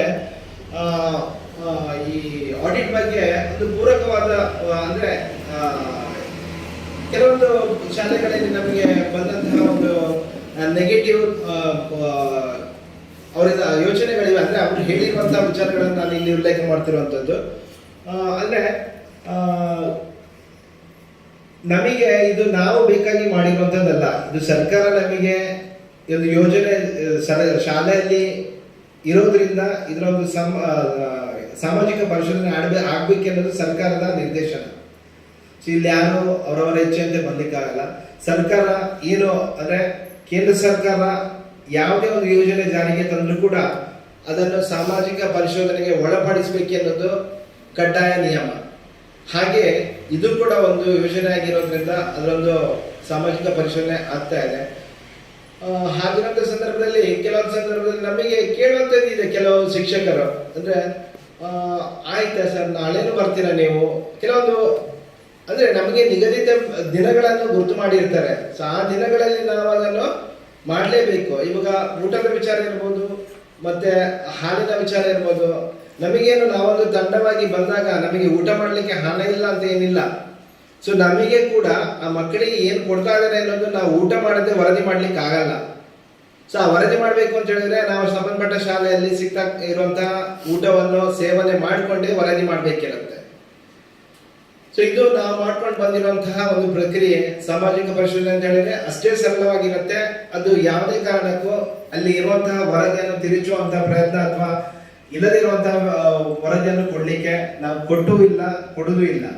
ಸೊ ಇದಕ್ಕೆ ಪೂರಕವಾಗಿ ಹೇಳಬೇಕು ಅಂತ ಹೇಳಿದ್ರೆ, ಶಾಲೆಯಲ್ಲಿ ನಾವು ಊಟ ಮಾಡ್ತೇವೆ. ಇದೇ ಒಂದು ಸಾಮಾಜಿಕ ಪರಿಶೋಧನೆ ಪಂಚಾಯತ್ ಮಟ್ಟದಲ್ಲಿ ಆಗುತ್ತೆ. ಮಹಾತ್ಮ ಗಾಂಧಿ ನರೇಗಾ ಯೋಜನೆ ಮತ್ತು 15 ಹಣಕಾಸು ಯೋಜನೆ ಒಂದು ನಿರಂತರ ಸಾಮಾಜಿಕ ಪರಿಶೋಧನೆಯನ್ನು ನಾವು ಪಂಚಾಯತ್ ಮಟ್ಟದಲ್ಲಿ ಮಾಡ್ತಾ ಬರ್ತಾ ಇರ್ತೇವೆ. ಅಲ್ಲಿ ನಮ್ಮ 5-6 ದಿನಗಳಲ್ಲಿ ನಾವು ಪಂಚಾಯತ್ ಇರ್ತೇವೆ. ಅಲ್ಲಿ ಮಾತ್ರ ನಾವು ಯಾವುದನ್ನು ಸೇವನೆ ಮಾಡಲ್ಲ. ನಮ್ಮ ಬುತ್ತಿ ಏನಿದೆ, ನಾವು ಊಟ ನಾವೇ ಕೊಂಡು ಹೋಗ್ತೇವೆ. ಇವನ್ ನೀರಿನಿಂದ ಹಿಡಿದು ನಾವು ನಮ್ಮದೇ ಆದಂತಹ ಒಂದು ಇದನ್ನು ಕ್ಯಾರಿ ಮಾಡ್ತೇವೆ. ಸೊ ಅಷ್ಟು ನಮ್ಮ ಕರ್ತವ್ಯ ನಿಷ್ಠೆ ಇಟ್ಕೊಂಡು ನಾವು ಮಾಡದೇ ಇರೋ, ನಾನು ಹೊಗಳಿಕೆಗೋಸ್ಕರ ನಾನು ಇದನ್ನು ಹೇಳ್ತಾ ಇಲ್ಲ. ಯಾಕಂತ ಹೇಳಿದ್ರೆ ನಮ್ಮನ್ನು ಆ ರೀತಿಯಲ್ಲಿ ನೋಡಿದಾಗ ನಮಗೆ ಬೇಜಾರಾಗುತ್ತೆ. ನಾವು ಕೆಲಸ ಮಾಡಿ ಕೂಡ ಒಂದು ಬೇಸರದ ರೀತಿಯಲ್ಲಿ ನೋಡಿದಾಗ ನಮಗೂ ಬೇಜಾರಾಗುತ್ತೆ. ಎಷ್ಟೇ ಬೇಸರ ಮಾಡಿದ್ರು ನಾವು ಅದನ್ನು ಮನಸ್ಸಿಗೆ ಹಾಕೊಳ್ಳಲ್ಲ. ಯಾವಾಗಲೂ ನಾವು ಅದನ್ನು ನೆಗೆಟಿವ್ ಆಗಿ ಯೋಚನೆನೇ ಮಾಡಲ್ಲ. ನಾವು ಎಲ್ಲವನ್ನು ಪಾಸಿಟಿವ್ ಆಗಿ ಸ್ವೀಕಾರ ಮಾಡ್ತೇವೆ. ಸೊ ಹಾಗಾಗಿ ನಮಗೆ ಇಲ್ಲಿ ಹೇಳಬೇಕು ಅಂತ ಅನಿಸಿತ್ತು. ಹಾಗಾಗಿ ಅದನ್ನು ಸ್ಪಷ್ಟಪಡಿಸ್ತಾ ಇದ್ದೇವೆ. ಸಾಮಾಜಿಕ ಪರಿಶೋಧನೆ ಅಂತ ಹೇಳಿದ್ರೆ ಹೀಗೆ ಇರೋದು. ಸೊ ಅಲ್ಲಿ ವಾಸ್ತವವಾಗಿ ಏನಿದೆ, ಸೊ ಅದನ್ನು ಯಥಾವತ್ತಾಗಿ ಜನರ ಅಥವಾ ಗ್ರಾಮ ಸಭೆಯ ಮುಂದಿಡುವಂತಹ ಪ್ರಯತ್ನ. ಅಲ್ಲಿ ಆ ಪ್ರಯತ್ನ ಅಂತೂ ನಾವು ಮಾಡ್ತೇವೆ. ಮತ್ತೆ ಮುಂದಿನ ಏನು ಅದರ ವರದಿಗಳ ಬಗ್ಗೆ ಏನು ಕ್ರಮ ತೆಗೆದುಕೊಳ್ಬೇಕಾಗಿರೋದು ಅಥವಾ ಆ ವರದಿ ಹೌದು ಹಾಗೆ ಇದೆ ಅನ್ನೋದ್ರ ಬಗ್ಗೆ ತೀರ್ಮಾನ ತೆಗೆದುಕೊಳ್ಬೇಕಾಗಿರೋರು ಗ್ರಾಮಸ್ಥರು. ಸೊ ಹಾಗಾಗಿ ಗ್ರಾಮಸ್ಥರ ಅಥವಾ ಸಾರ್ವಜನಿಕರ ಒಂದು ಇರುವಿಕೆ ಬಹಳಷ್ಟು ದೊಡ್ಡ ಇದನ್ನು ಸೂಚನೆ ಮಾಡುತ್ತೆ. ಪ್ರತಿಯೊಂದು ಹಂತದಲ್ಲಿ ಕೂಡ ಇವಾಗ ನಮ್ಮನ್ನು ನೋಡಿ, ಇವಾಗ ನಾವು ಒಂದು ವಿಚಾರದ ಬಗ್ಗೆ ಅಲ್ಲಿ ಲೋಪ ಆಗ್ತಾ ಇದೆ ಅನ್ನೋದ್ರ ಬಗ್ಗೆ ನಾವು ಅದು ಆಗ್ತಿರೋ ಬಗ್ಗೆ ನಾವು ಅದನ್ನು ಸಂಬಂಧಪಟ್ಟವರ ಗಮನಕ್ಕೆ ತರದೇ ಇದ್ರೆ, ಸೊ ನಮ್ಮನ್ನು ನಾವು ಮಕ್ಕಳಿಗೆ ಯಾವ ರೀತಿಯ ಒಂದು ಆದರ್ಶವನ್ನು ಹೇಳ್ಕೊಡ್ಲಿಕ್ಕೆ ನಮಗೆ ನೈತಿಕತೆ ಇದೆ ಅಂತ ನಾವು ಪ್ರಶ್ನೆ ಮಾಡ್ಕೋಬೇಕಾಗತ್ತೆ. ಸೊ ಎಲ್ಲರಲ್ಲೂ ನಮ್ಗೆ ಗೊತ್ತಿದೆ, ಗ್ರಾಮೀಣ ಭಾಗದ ಪ್ರದೇಶಗಳಲ್ಲಿ ಮಕ್ಕಳು ಹೆತ್ತವರು ಯಾವ ರೀತಿ ಇರ್ತಾರೆ ಅಂತ ದಿನನಿತ್ಯ ನಮಗೆ ಕೆಲಸ ಕಾರ್ಯಗಳು ಇರುತ್ತೆ. ಸೊ ಎಲ್ಲದರಲ್ಲಿ ನಮಗೆ ತೊಡಗಿಸ್ಕೊಳ್ಲಿಕ್ಕೆ ಆಗಲ್ಲ. ಆದರೆ ನಾವು ನಮ್ಮ ಮಕ್ಕಳಲ್ಲಿ ಆ ಒಂದು ಏನು ಪ್ರಶ್ನೆ ಮಾಡುವಂತ ಅಥವಾ ಒಳ್ಳೆಯ ವಿಚಾರಗಳನ್ನು ಎತ್ತಿ ಹಿಡಿಯುವಂತ, ತಪ್ಪಾದ್ರೆ ಅದನ್ನು ಪ್ರಶ್ನೆ ಮಾಡುವಂತ ಒಂದು ನೈತಿಕತೆಯನ್ನು ಬೆಳೆಸಬೇಕಾಗತ್ತೆ. ಸೊ ನಾವು ಮಾಡದಿದ್ರು ಮಕ್ಕಳಿಗೆ ಅದನ್ನು ಹೇಳ್ಕೊಡೋ ಮೂಲಕ ಸೊ ಅವರಲ್ಲಿ ಒಂದು ಒಳ್ಳೆಯ ಗುಣವನ್ನು ಕಾಣಬೇಕಿರುತ್ತೆ. ಸೊ ಅದರಿಂದ ಸೊ ಎಲ್ಲೋ ಮಕ್ಕಳ ವಿಚಾರದಲ್ಲಿ ಹೇಳ್ಬೇಕು ಅಂತ ಹೇಳಿದ್ರೆ, ಮಕ್ಕಳಿಗೆ ಯಾವುದೇ ಒಂದು ಸ್ಟೇಜ್ ಕೊಟ್ಟಾಗ ಆ ಮಕ್ಕಳಿಗೆ ಅದನ್ನು ಬಳಕೆ ಮಾಡ್ಕೊಳ್ಳಿಕ್ಕೆ ನೀವು ಹುರಿದುಂಬಿಸಿ. ಆ ಹುರಿದುಂಬಿಸಿದಾಗ ಅವರು ಒಂದ್ಸರಿ ಪ್ರಾರಂಭದಲ್ಲಿ ಒಂದು ಸ್ಟೇಜ್ ಅಲ್ಲಿ ಸ್ವಲ್ಪ ಇದು ಹಿಂಜರಿಕೆ ಮಾಡ್ಬೋದು, ಮತ್ತೆ ಎರಡನೇ ಸರಿ ಅವರು ಯಾವುದೇ ಒಂದು ನಿಸ್ಸಂಕೋಚವಾಗಿ ಆ ಸ್ಟೇಜ್ ಅನ್ನು ಒಳ್ಳೆಯ ರೀತಿಯಲ್ಲಿ ಅವರು ಬಳಕೆ ಮಾಡ್ತಾರೆ. ಸೊ ಅದು ನಮ್ಮಲ್ಲಿ ನಮ್ಮ ಒಂದು ಇದರಲ್ಲಿ ಇದಾಗಿದೆ. ನಾವು ಅವರಿಗೆ ಯಾವಾಗಲೂ ಒಂದು ಉತ್ಸಾಹ ಕೊಡಬೇಕು. ಕೊಟ್ಟಾಗ ಮಾತ್ರ ಮಕ್ಕಳು ಕೂಡ ಮುಂದೆ ಬರ್ತಾರೆ. ಸೊ ಇಷ್ಟು ವಿಚಾರಗಳು. ಸೊ ಈಗ ವರದಿ ಮುಂದಿನ ಹಂತದಲ್ಲಿ ನಿಮಗೆ ಮಂಡನೆ ಆಗುತ್ತೆ. ಸೊ ಸಮಗ್ರ ಶಿಕ್ಷಣದ ಬಗ್ಗೆ ನಿಮ್ಮಲ್ಲಿ ಯಾವುದೇ ವಿಚಾರಗಳು ನಿಮ್ಗೆ ಗೊತ್ತಾಗಿಲ್ಲ, ಸೊ ನೀವು ಹೇಳಿರೋದು ಅರ್ಥ ಆಗಿಲ್ಲ ಅಂತ ಹೇಳಿದ್ರೆ ಖಂಡಿತ ನೀವು ನನ್ನ ಇನ್ನೊಮ್ಮೆ ಕೇಳ್ಬೋದು. ನಾನು ಅದ್ರ ಬಗ್ಗೆ ಮತ್ತು ನಿಮಗೆ ಸವಿಸ್ತಾರವಾಗಿ ಮಾಹಿತಿ ಕೊಡಲಿಕ್ಕೆ ರೆಡಿ ಇದ್ದೇನೆ. ಸೊ ಅದೇ ರೀತಿ ಸಾಮಾಜಿಕ ಪರಿಶೀಲನೆ ಬಗ್ಗೆ ಇರ್ಬೋದು. ಸೊ ಯಾವುದೇ ವಿಚಾರದ ಬಗ್ಗೆ ನಿಮಗೆ ಸಂದೇಹಗಳಿದ್ರೆ ದಯವಿಟ್ಟು ಅದನ್ನು ಈ ಒಂದು ಸಭೆಯಲ್ಲಿ ಹಂಚ್ಕೊಳ್ಳಿ, ಮುಕ್ತವಾಗಿ ಹಂಚ್ಕೊಳ್ಳಿ. ಇದು ನಮ್ಮದೇ ಸಭೆ, ಯಾರು ಇಲ್ಲ ಇಲ್ಲಿ, ಎಲ್ಲರೂ ನಾವು ಸಮಾನರು.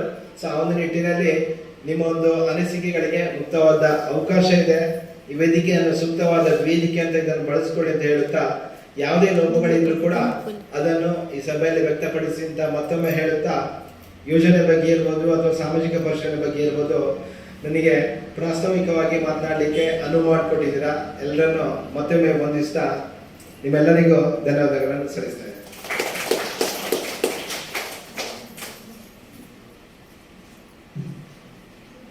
ವಿದ್ಯಾರ್ಥಿಗಳ ಬೆಳವಣಿಗೆಗೆ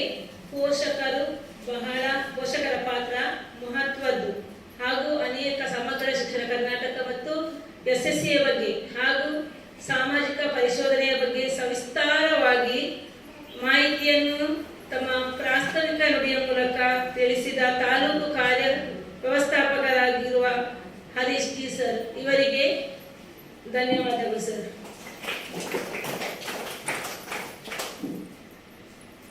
ಈಗ ಮುಂದೆ ಸಮಗ್ರ ಶಿಕ್ಷಣ ಕರ್ನಾಟಕ ಯೋಜನೆಯ ಸಾಮಾಜಿಕ ಪರಿಶೋಧನಾ ವರದಿ ಮಂಡನೆ ಗ್ರಾಮ ಸಂಪನ್ಮೂಲ ವ್ಯಕ್ತಿಯವರಿಂದ.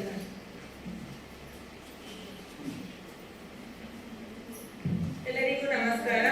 ಸಮಗ್ರ ಶಿಕ್ಷಣ ಕರ್ನಾಟಕ ಯೋಜನೆ ಸಾಮಾಜಿಕ ಪರಿಶೋಧನಾ ವರದಿ 2022-23ನೇ ಸಾಲಿನ ವಿದ್ಯಾರ್ಥಿಗಳಿಗೆ ಸಂಬಂಧಿಸಿದ್ದು, ವಿದ್ಯಾರ್ಥಿಗಳು ಪಠ್ಯಪುಸ್ತಕ ಮತ್ತು ಅಭ್ಯಾಸ ಪುಸ್ತಕಗಳನ್ನು ಪಡೆದಿರುತ್ತಾರೆ. ವಿದ್ಯಾರ್ಥಿಗಳು ಸಮವಸ್ತ್ರವನ್ನು ಪಡೆದಿರುತ್ತಾರೆ. ನಿಯಮಾನುಸಾರ ಅರ್ಹ ವಿದ್ಯಾರ್ಥಿಗಳಿಗೆ ಸಾರಿಗೆ ವ್ಯವಸ್ಥೆ ಇರುವುದಿಲ್ಲ. ಪ್ರಾಥಮಿಕ ಶಾಲೆಯಲ್ಲಿ ವಿವಿಧ ಭಾಗಗಳಿಗೆ ಮುಖ್ಯ ಶಿಕ್ಷಕರು ಮತ್ತು ಉತ್ತಮವಾಗಿ ಶಾಲಾ ಶಿಕ್ಷಕರು ಉದ್ಯೋಗ ಪಾಠಗಳನ್ನು ಉತ್ತಮವಾಗಿ ನಿರ್ವಹಿಸಿರುತ್ತಾರೆ. ಶೌಚಾಲಯ ವ್ಯವಸ್ಥೆ ಇರುತ್ತದೆ. ವಿಶೇಷ ಅಗತ್ಯವುಳ್ಳ ಮಕ್ಕಳಿಗೆ ಬಳಸುವಂತಹ ಶೌಚಾಲಯ ಇರುತ್ತದೆ. ನೀರಿನ ಸೌಲಭ್ಯ ಉತ್ತಮವಾಗಿದೆ. ಕುಡಿಯುವ ನೀರಿನ ಗುಣಮಟ್ಟ ಉತ್ತಮವಾಗಿದೆ. ಶಾಲೆಯಲ್ಲಿ ವಿದ್ಯುತ್ ಸಂಪರ್ಕ ಉತ್ತಮವಾಗಿದೆ. ಶಾಲೆಯ ಆವರಣದಲ್ಲಿ ಆವರಣಗೋಡೆ ಭಾಗಶಃ ಕಾಂಪೌಂಡ್ ಇರುತ್ತದೆ. ಗ್ರಂಥಾಲಯ ವ್ಯವಸ್ಥೆ ಇದೆ. ದಿನಪತ್ರಿಕೆ ಲಭ್ಯವಿದೆ. ಕ್ರೀಡಾ ಸಾಮಗ್ರಿಗಳು ಲಭ್ಯವಿದೆ. ಡಿಜಿಟಲ್ ಮೂಲಸೌಕರ್ಯ ಲಭ್ಯವಿದೆ. ವ್ಯಾಘ್ರಹಿತ ದಿನವನ್ನು ತಿಂಗಳ 3ನೇ ಶನಿವಾರ ನಡೆಸಿರುತ್ತಾರೆ. ವಿಜ್ಞಾನ ಮತ್ತು ಗಣಿತ ಕಿಟ್ಗಳನ್ನು ಬಳಸಲಾಗುತ್ತದೆ. ಸ್ವಯಂ ರಕ್ಷಣಾ ತರಬೇತಿಗಳನ್ನು ಹೆಣ್ಣು ಮಕ್ಕಳಿಗೆ 6ರಿಂದ 7ನೇ ತರಗತಿಯವರೆಗೆ ನೀಡಿರುತ್ತಾರೆ. ಶಾಲೆಯಲ್ಲಿ ಘನತ್ಯಾಜ್ಯವನ್ನು ಸುರಕ್ಷಿತವಾಗಿ ಗ್ರಾಮ ಪಂಚಾಯತಿಯಿಂದ ವಿಲೇವಾರಿ ಮಾಡುತ್ತಾರೆ. ಪ್ಲಾಸ್ಟಿಕ್ ಮತ್ತು ಬಾಟಲಿಯನ್ನು ಗ್ರಾಮ ಪಂಚಾಯತಿಗೆ ತಲುಪಿಸುತ್ತಾರೆ. ದ್ರವ ತ್ಯಾಜ್ಯವನ್ನು ತರಕಾರಿ ಮತ್ತು ತೆಂಗಿನ ಬುಡಕ್ಕೆ ಬಿಡುತ್ತಾರೆ.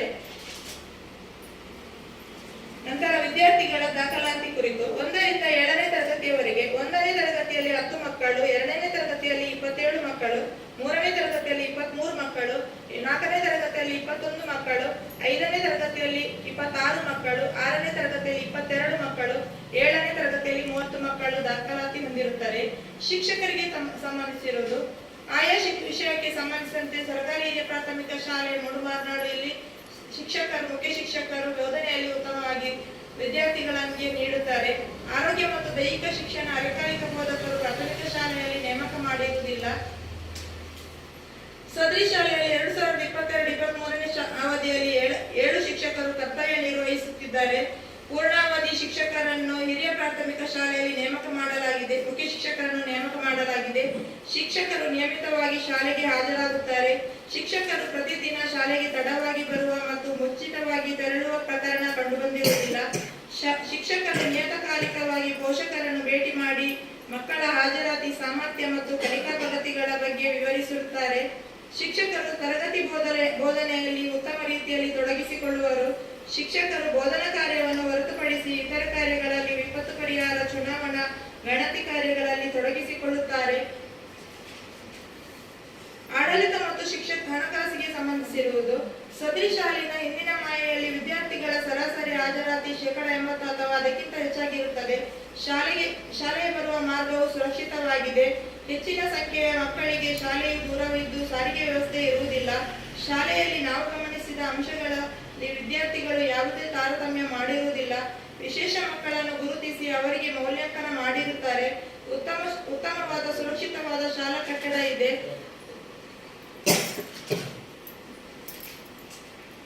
ಹಿರಿಯ ಪ್ರಾಥಮಿಕ ಶಾಲೆಯಲ್ಲಿ ವರ್ಷಕ್ಕೆ ಕನಿಷ್ಠ ಪಕ್ಷ 220 ಕೆಲಸದ ದಿನಗಳಾಗಿವೆ.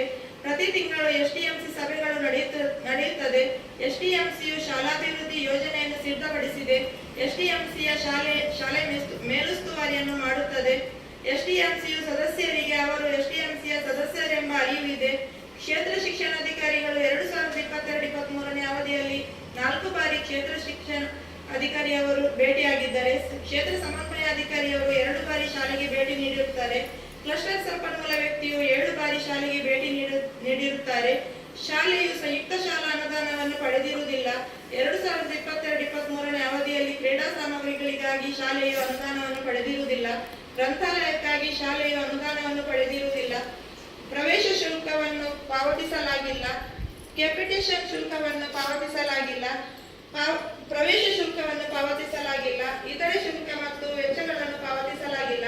ಶಾಲಾಭಿವೃದ್ಧಿ ಮತ್ತು ಮೇಲುಸ್ತುವಾರಿ ಸಮಿತಿಯನ್ನು ರಚಿಸಲಾಗಿದೆ. ಎಸ್ಡಿಎಂಸಿಯ ಸದಸ್ಯರಲ್ಲಿ 4/3 ಸದಸ್ಯರು ಶಾಲೆಯಲ್ಲಿ ವ್ಯಾಸಂಗ ಮಾಡುತ್ತಿರುವ ಮಕ್ಕಳ ಪೋಷಕರಾಗಿದ್ದಾರೆ.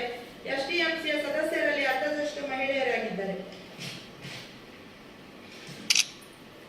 ಶಿಕ್ಷಕರಿಗೆ ಶಾಲೆಗೆ ಸಂಬಂಧಿಸಿದ ಎಲ್ಲ ಹವಾಮಾನದಿಂದ ಸುರಕ್ಷಿತವಾದ ಶಾಲಾ ಕಟ್ಟಡ ಇರುತ್ತದೆ. ಶಿಕ್ಷಕರ ಕೊಠಡಿ, ಮುಖ್ಯ ಶಿಕ್ಷಕರ ಕೊಠಡಿ ಮತ್ತು ಕಚೇರಿ ಎಲ್ಲ ಒಂದೇ ಕೊಠಡಿಯಲ್ಲಿ ಇರುತ್ತದೆ. ಶಾಲಾ ಆವರಣದಲ್ಲಿ ಆಟದ ಮೈದಾನ ಇರುತ್ತದೆ.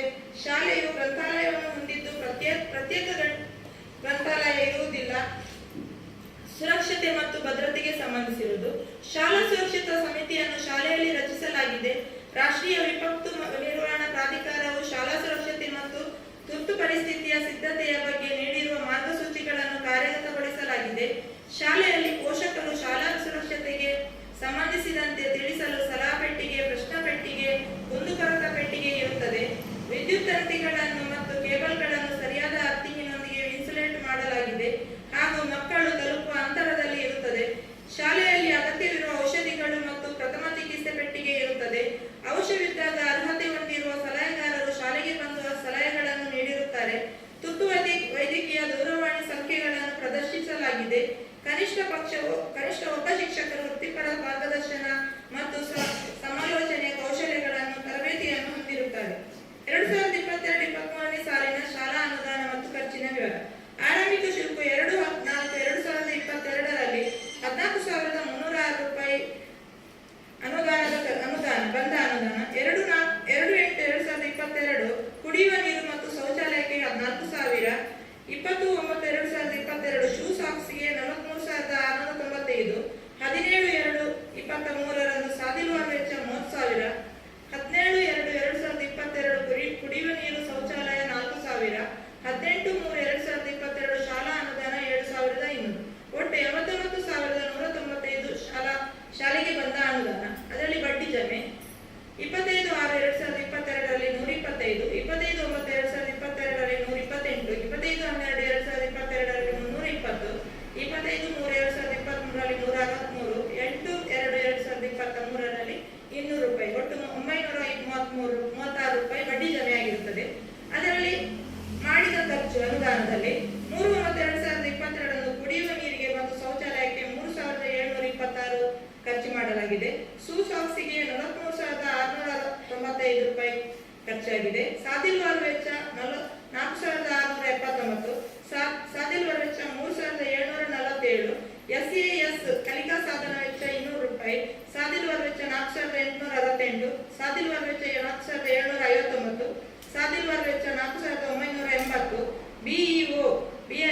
ಸ್ವಚ್ಛತೆಗೆ ಶಾಲಾ ಅನುದಾನ 1,530, ಸಾದಿಲ್ವರ್ ವೆಚ್ಚ 4,620, ಶಾಲಾ ಅನುದಾನ 5,970, ಸಾದಿಲ್ವರ್ ವೆಚ್ಚ 1,000. ಒಟ್ಟು ಖರ್ಚಾದ ಮೊತ್ತ 90,308. ಆರಂಭಿಕ ಶುಲ್ಕ 14,306 ರೂಪಾಯಿ. ಅನುದಾನದ ಜಮೆ 89,195, ಬಡ್ಡಿ ಜಮೆ 936. ಒಟ್ಟು ಅನುದಾನ 1,04,437. ಅದರಲ್ಲಿ ಖರ್ಚಾದದ್ದು 90,308, ಉಳಿಕೆ ಹಣ 14,129. ಧನ್ಯವಾದ.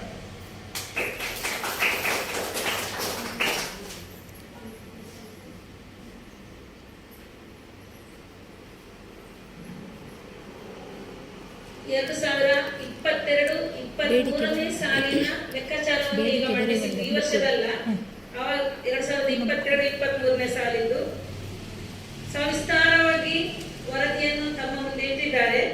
ಈಗ ಪಾಲಕರ ಮತ್ತು ಪೋಷಕರಿಂದ ಚರ್ಚೆ. ವರದಿಯಲ್ಲಿ ಏನಾದರೂ ಲೋಪದೋಷಗಳಿದ್ದದ್ದು ಅಥವಾ ಉತ್ತಮ ಅಂಶ ಯಾವುದು ಹೇಳಬಹುದು?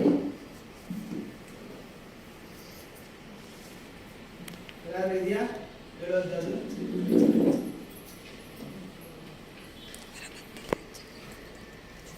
ಒಪ್ಪಿಗೆ ಇದೆಯಾ ಅವರಿಗೆ? ಮಂಜೂರು ಮಾಡ್ಬೋದಾ ಅಂತ.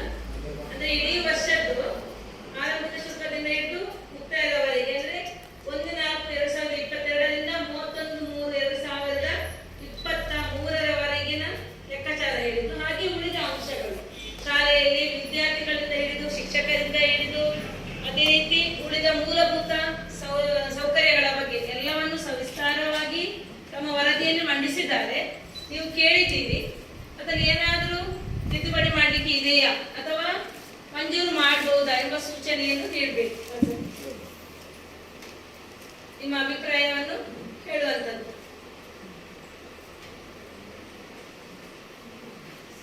ಏನಾದರೂ ಹೇಳಲಿಕ್ಕಿದ್ರೆ ನಾವೆಲ್ಲರೂ ಒಂದೇ, ಈಗ ನಮಗೆ ತಿಳಿಸಿಬಿಡಿ, ತಿದ್ದುಪಡಿ ಮಾಡಿಕೊಳ್ತೀವಿ.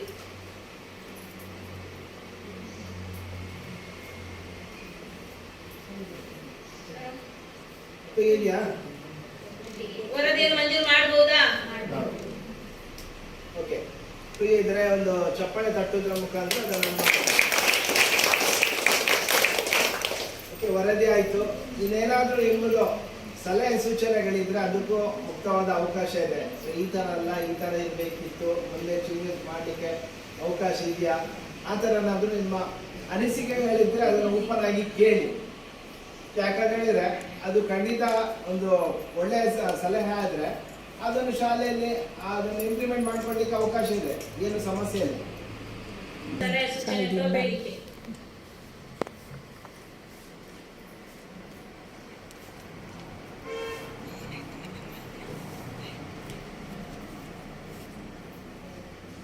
ಇಲ್ವಾ? ಏನಿಲ್ವಾ?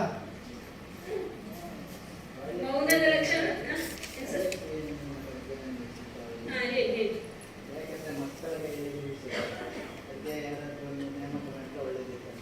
ಹೌದು, ಅದಕ್ಕೆ ಒಂದು ನಾನು ಹೇಳ್ತೀನಿ ಸರ್.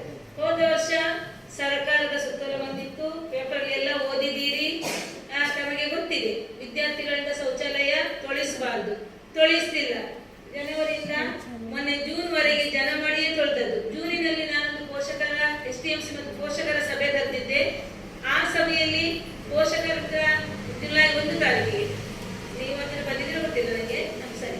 ಆ ದಿನ ನಾನೊಂದು ಪ್ರಶ್ನೆ ಹಾಕಿದೆ, ನನಗೆ ಒಂದು ಜನ ಮಾಡಿಕೊಡಿ ಶೌಚಾಲಯ ಸ್ವಚ್ಛ ಮಾಡಲಿಕ್ಕೆ, ಅಥವಾ ನಾನು ಏನು ಮಾಡುವುದಂತ ಕೇಳಿದಾಗ ಪೋಷಕರ ಸೂಚಿಸಿದ್ರು, ಇಷ್ಟು ವರ್ಷದಿಂದ ಅಂದ್ರೆ ಬೇರೆ ಶಾಲೆಗಳಲ್ಲಿ ಸಹ ತೊಳಿತಾರೆ, ಹಾಗೆ ಇಲ್ಲಿ ತೊಳಿಸಿ ಅಂತ ಪೋಷಕರ ಒಪ್ಪಿಗೆ ಮೇರೆಗೆ ಪೋಷಕರಿಂದ ನಾನು STMC ನಿರ್ಣಯದಲ್ಲಿ ಬರೀಲಿಲ್ಲ, ಅಂದ್ರೆ ಒಂದು ಲೆಟರ್ ಕೊಟ್ಟಿದ್ದೆ ನಾನು. ಯಾಕೆ ಮತ್ತು ನನ್ನನ್ನು ಶಿಕ್ಷಿಸಿ ಹಾಕಬಾರ್ದೆಂಬ ಉದ್ದೇಶದಿಂದ ನಮ್ಮ ಮಕ್ಕಳಿಂದ ತೊಳಿಸುವುದು ಎಂದು ಹೇಳಿದಾಗ ಸಾಧಾರಣ 50 ಮಂದಿ ಪೋಷಕರು ಬಂದಿದ್ರು.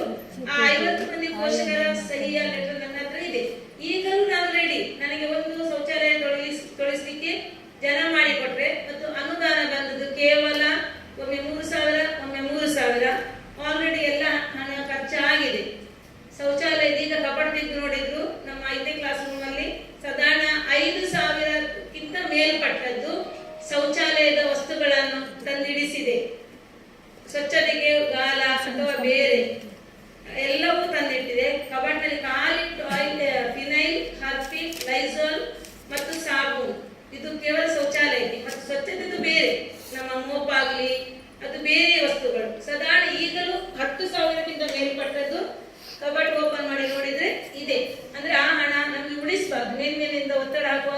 ಮಾಡಬೇಕು. ಮೊನ್ನೆ ತಾನೇ ನಾನು ಸಾಧಾರಣ ಒಂದು 2,500 ಶಿಬಾನಿ ಮೆಡಿಕಲ್ ನಿಂದ ತಂದು ಇಟ್ಟಿದ್ದೇನೆ. ಈಗಲೂ ನಾನು ರೆಡಿ, ನನಗೆ ಒಂದು ಜನ ಮಾಡಿ ಕೊಡಿ. ಯಾಕೆ ಹೇಳಿದ್ರೆ ಶೌಚಾಲಯ ತೊಳಿಲಿಕ್ಕೆ ಬನ್ನಿ ಹೇಳಿದ್ರೆ ಯಾರೂ ತಯಾರಿ ಇಲ್ಲ. ಮೊದಲು ನಾನು ಹೇಗೆ ಮಾಡ್ತಿದ್ದೆ ಹೇಳಿದ್ರೆ ವಾರದಲ್ಲಿ 2 ದಿನ ಶೌಚಾಲಯ ತೊಳಿಸ್ತಿದ್ದೆ, ತಿಂಗಳಿಗೆ 8 ಸಲ. ಬಹಳ ವಾಸನೆ, ನಿಮ್ಗೆ ಗೊತ್ತಾಗ್ತದೆ, ಮಾರ್ಗದಲ್ಲಿ ವಾಸನೆ ಬರ್ತಾ ಇತ್ತು. ಆ ಉದ್ದೇಶಕ್ಕಾಗಿ ತಿಂಗಳಿಗೆ ಅವರಿಗೆ 800 ರೂಪಾಯಿ ಚೆಕ್ ಮೂಲಕ ನೀಡಿದ್ದೇನೆ. ಯಾರು ಬಂದ್ರು ಗಮನಿಸಬಹುದು. ಈಗಲೂ ನಾನು ರೆಡಿ ಇದ್ದೇನೆ, ನನ್ನ ಏನೂ ಅಭ್ಯಂತರ ಇಲ್ಲ ಜನ ಮಾಡಿಕೊಟ್ರೆ. ಯಾಕೆ ಇನ್ನು ಮುಂದಕ್ಕೆ ಬರುವ ಹಣವನ್ನು ಅವರಿಗೋಸ್ಕರ ಇಡಬಹುದು. 3 ಕಂತು ಬರುವುದು, ಆಲ್ರೆಡಿ 2 ಕಂತು ಬಂದಾಗಿದೆ. ಇನ್ನೊಂದು 500-600 ರೂಪಾಯಿ ಉಳಿದಿದೆ ಅಷ್ಟೇ ಈ ವರ್ಷ. ನಿಮ್ಮ ಅಭಿಪ್ರಾಯ ವ್ಯಕ್ತಪಡಿಸಿ. ಈಗಲೇ ಏನು ಮಾಡಬೇಕು?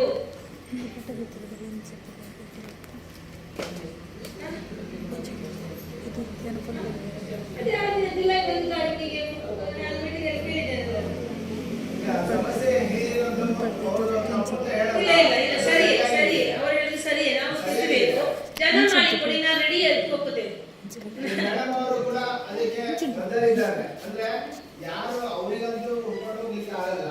ಸೊ ನಿಮಗಳಿಗೆ ನಿಮ್ಮ ಗ್ರಾಮ ಪಂಚಾಯತ್ ವ್ಯಾಪ್ತಿಯಲ್ಲಿ ಅದಕ್ಕೆ ಯಾರಾದ್ರೂ ಅದಕ್ಕೆ ತೊಳೆಯುವಂತ ಒಂದು ವ್ಯಕ್ತಿಗಳಿದ್ರೆ ಅಲ್ಲ ಅಂತ ಕೆಲಸ ಮಾಡಲಿಕ್ಕೆ ರೆಡಿ ಇದ್ರೆ ಸೊ ಅವರನ್ನ ಸೂಚಿಸಿ ಬರ್ಲಿಕ್ಕೆ ಹೇಳಿ, ಅವರು ಅದಕ್ಕೆ ಪೇಮೆಂಟ್ ಮಾಡ್ಲಿಕ್ಕೆ ರೆಡಿ ಇದ್ದಾರೆ. ಜನ ಬರ್ಬೇಕು ಸರ್. ಒಂದು ದಿನ ಬಂದ ಮರುದಿನ ಬರುದಿಲ್ಲ, ಹೇಳಲಿಕ್ಕೆ ಆಗುದಿಲ್ಲ. ಬೆಳಿಗ್ಗೆ ಬಂದು ತೊಳಿಬೇಕು. ವಾಸನೆಯಲ್ಲಿ ಮಾರ್ಗ ತನಕ ಬರ್ತದೆ ವಾಸನೆ, ಆಗ್ಲಿಕ್ಕಿಲ್ಲ. ಅದೇ ನಾನು ನೋಡಿದೆ, ಜನವರಿ, ಫೆಬ್ರವರಿ, ಮಾರ್ಚ್, ಏಪ್ರಿಲ್ ನೋಡಿದೆ, ಜೂನ್ ನೋಡಿದೆ. ಈಗ ಮತ್ತು ಮಕ್ಕಳಿಗೆ ನಾನು ಇಷ್ಟರವರೆಗೆ 180 ರೂಪಾಯಿಯ 3 ಬ್ರಷ್ ತಂದು ಕೊಟ್ಟೆ. ಉದ್ದ ಕೋಲು, ಬಗ್ಗೆ ತೊಳಿಲಿಕ್ಕೆಲ್ಲ ಉದ್ದ ಕೋಲು, ಅದಕ್ಕೆ ದರಗು ಬ್ರಷ್, ಅಂದ್ರೆ ಟಾಯ್ಲೆಟ್ ಬ್ರಷ್ ಉಂಟಲ್ಲ ಅಂತದ್ದು, ನಿಂತುಕೊಂಡು ತೊಳೆಯುವಂಥದ್ದು, ಹಾರ್ಪಿಕ್ ಎಲ್ಲ ಉಂಟು. ಆದ್ರೆ ನಾನು ರೆಡಿ, ಜನ ಮಾಡಿಕೊಡಿ. ನನ್ನಿಂದ ಮಾತ್ರ ಅಸಾಧ್ಯ ಜನ ಹೋಗ್ಲಿಕ್ಕೆ. ಯಾಕೆ ಹೇಳಿದ್ರೆ ನಿಮಗೆ ಮೊನ್ನೆ ತಾನೇ ನಾನು ಹೇಳಿದ್ದೇನೆ, 5,38,500 ರೂಪಾಯಿ PMC ಯೋಜನೆಯಡಿ ಸಾಧಾರಣ ಮೊನ್ನೆ 5 ತಾರೀಕಿಗೆ ಮೀಟಿಂಗ್ ಆಗಿದೆ, ಅಕ್ಟೋಬರ್ 8 ತಾರೀಕಿಗೆ ಮೀಟಿಂಗ್ ಆಗಿದೆ. ಹಣ ಬೀಳುವಾಗ 21, 22 ಆಗಿದೆ. ನಿನ್ನೆಯೇ ಇತ್ತು ನನಗೆ ಆನ್ಲೈನ್ ಮೀಟಿಂಗ್ 11ವರೆಗೆ ಖರ್ಚು ಮಾಡಿ ಅಂತ. 1,76,000 ಖರ್ಚು ಮಾಡಿದ್ದೇನೆ. ಯಾಕೆ ಮೊನ್ನೆ 31, 1, 2, 3 ತಾರೀಕಿಗೆ ಇಡೀ ನನ್ನ ರಜೆಯನ್ನು ನಾನು ಶಾಲೆಗೋಸ್ಕರ, ಯಾಕೆ ನಾನು ಧೈರ್ಯದಲ್ಲಿ ಹೇಳಬಲ್ಲೆ. ಯಾಕೆ ನಾನು ಯಾವ ಅಂಗಡಿಗೆ ಹೋಗಿ ವಿಚಾರಿಸಿ, ಈಗ ಹೋಗಿ ದುರ್ಗಶ್ವರ ವಿಚಾರಿಸಿ, ಮೂಡುಮಾನವ ಶಾಲೆಯ ಟೀಚರ್ ಎಷ್ಟು ಹೊತ್ತು ತನಕ ನಿಮ್ಮ ಅಂಗಡಿಯಲ್ಲಿ ಇದ್ದು, 7:30 ಗಂಟೆ ರಾತ್ರಿ. 1 ದಿನ ಅಲ್ಲ, 2 ದಿನ ಅಲ್ಲ, ಈಗ ಹೋಗಿ ನಾನು ಇಲ್ಲಿ ಹೋಗಿ ವಿಚಾರಿಸಿಕೊಳ್ಳಿ. ಆ ನಂತರ 2 ದಿನ ಮಂಗಳೂರಿಗೆ ಹೋದೆ. 15 ತಾರೀಕು ಅಕ್ಟೋಬರ್ ರಜಾ ಅವಧಿ, 17 ತಾರೀಕು ರಜಾ ಅವಧಿ. ಶಾಲೆಯ ಬಿಸಿ ಊಟದ್ದು ಮತ್ತು ಪಾತ್ರೆ ಪರಿಕರದ ಅನುಮೋದನೆಯನ್ನು ಪಡೆಯಲಿಕ್ಕೆ ಅಕ್ಷರದಾಸ ಕಚೇರಿಗೆ. 17 ತಾರೀಕಿಗೆ 8,000 LKG ಮತ್ತು UKGಗೆ ಸಂಬಂಧಪಟ್ಟ ವಸ್ತುಗಳನ್ನು ತರಲಿಕ್ಕೆ ಸ್ಕೂಲ್ ಬುಕ್ ಕಂಪನಿಗೆ.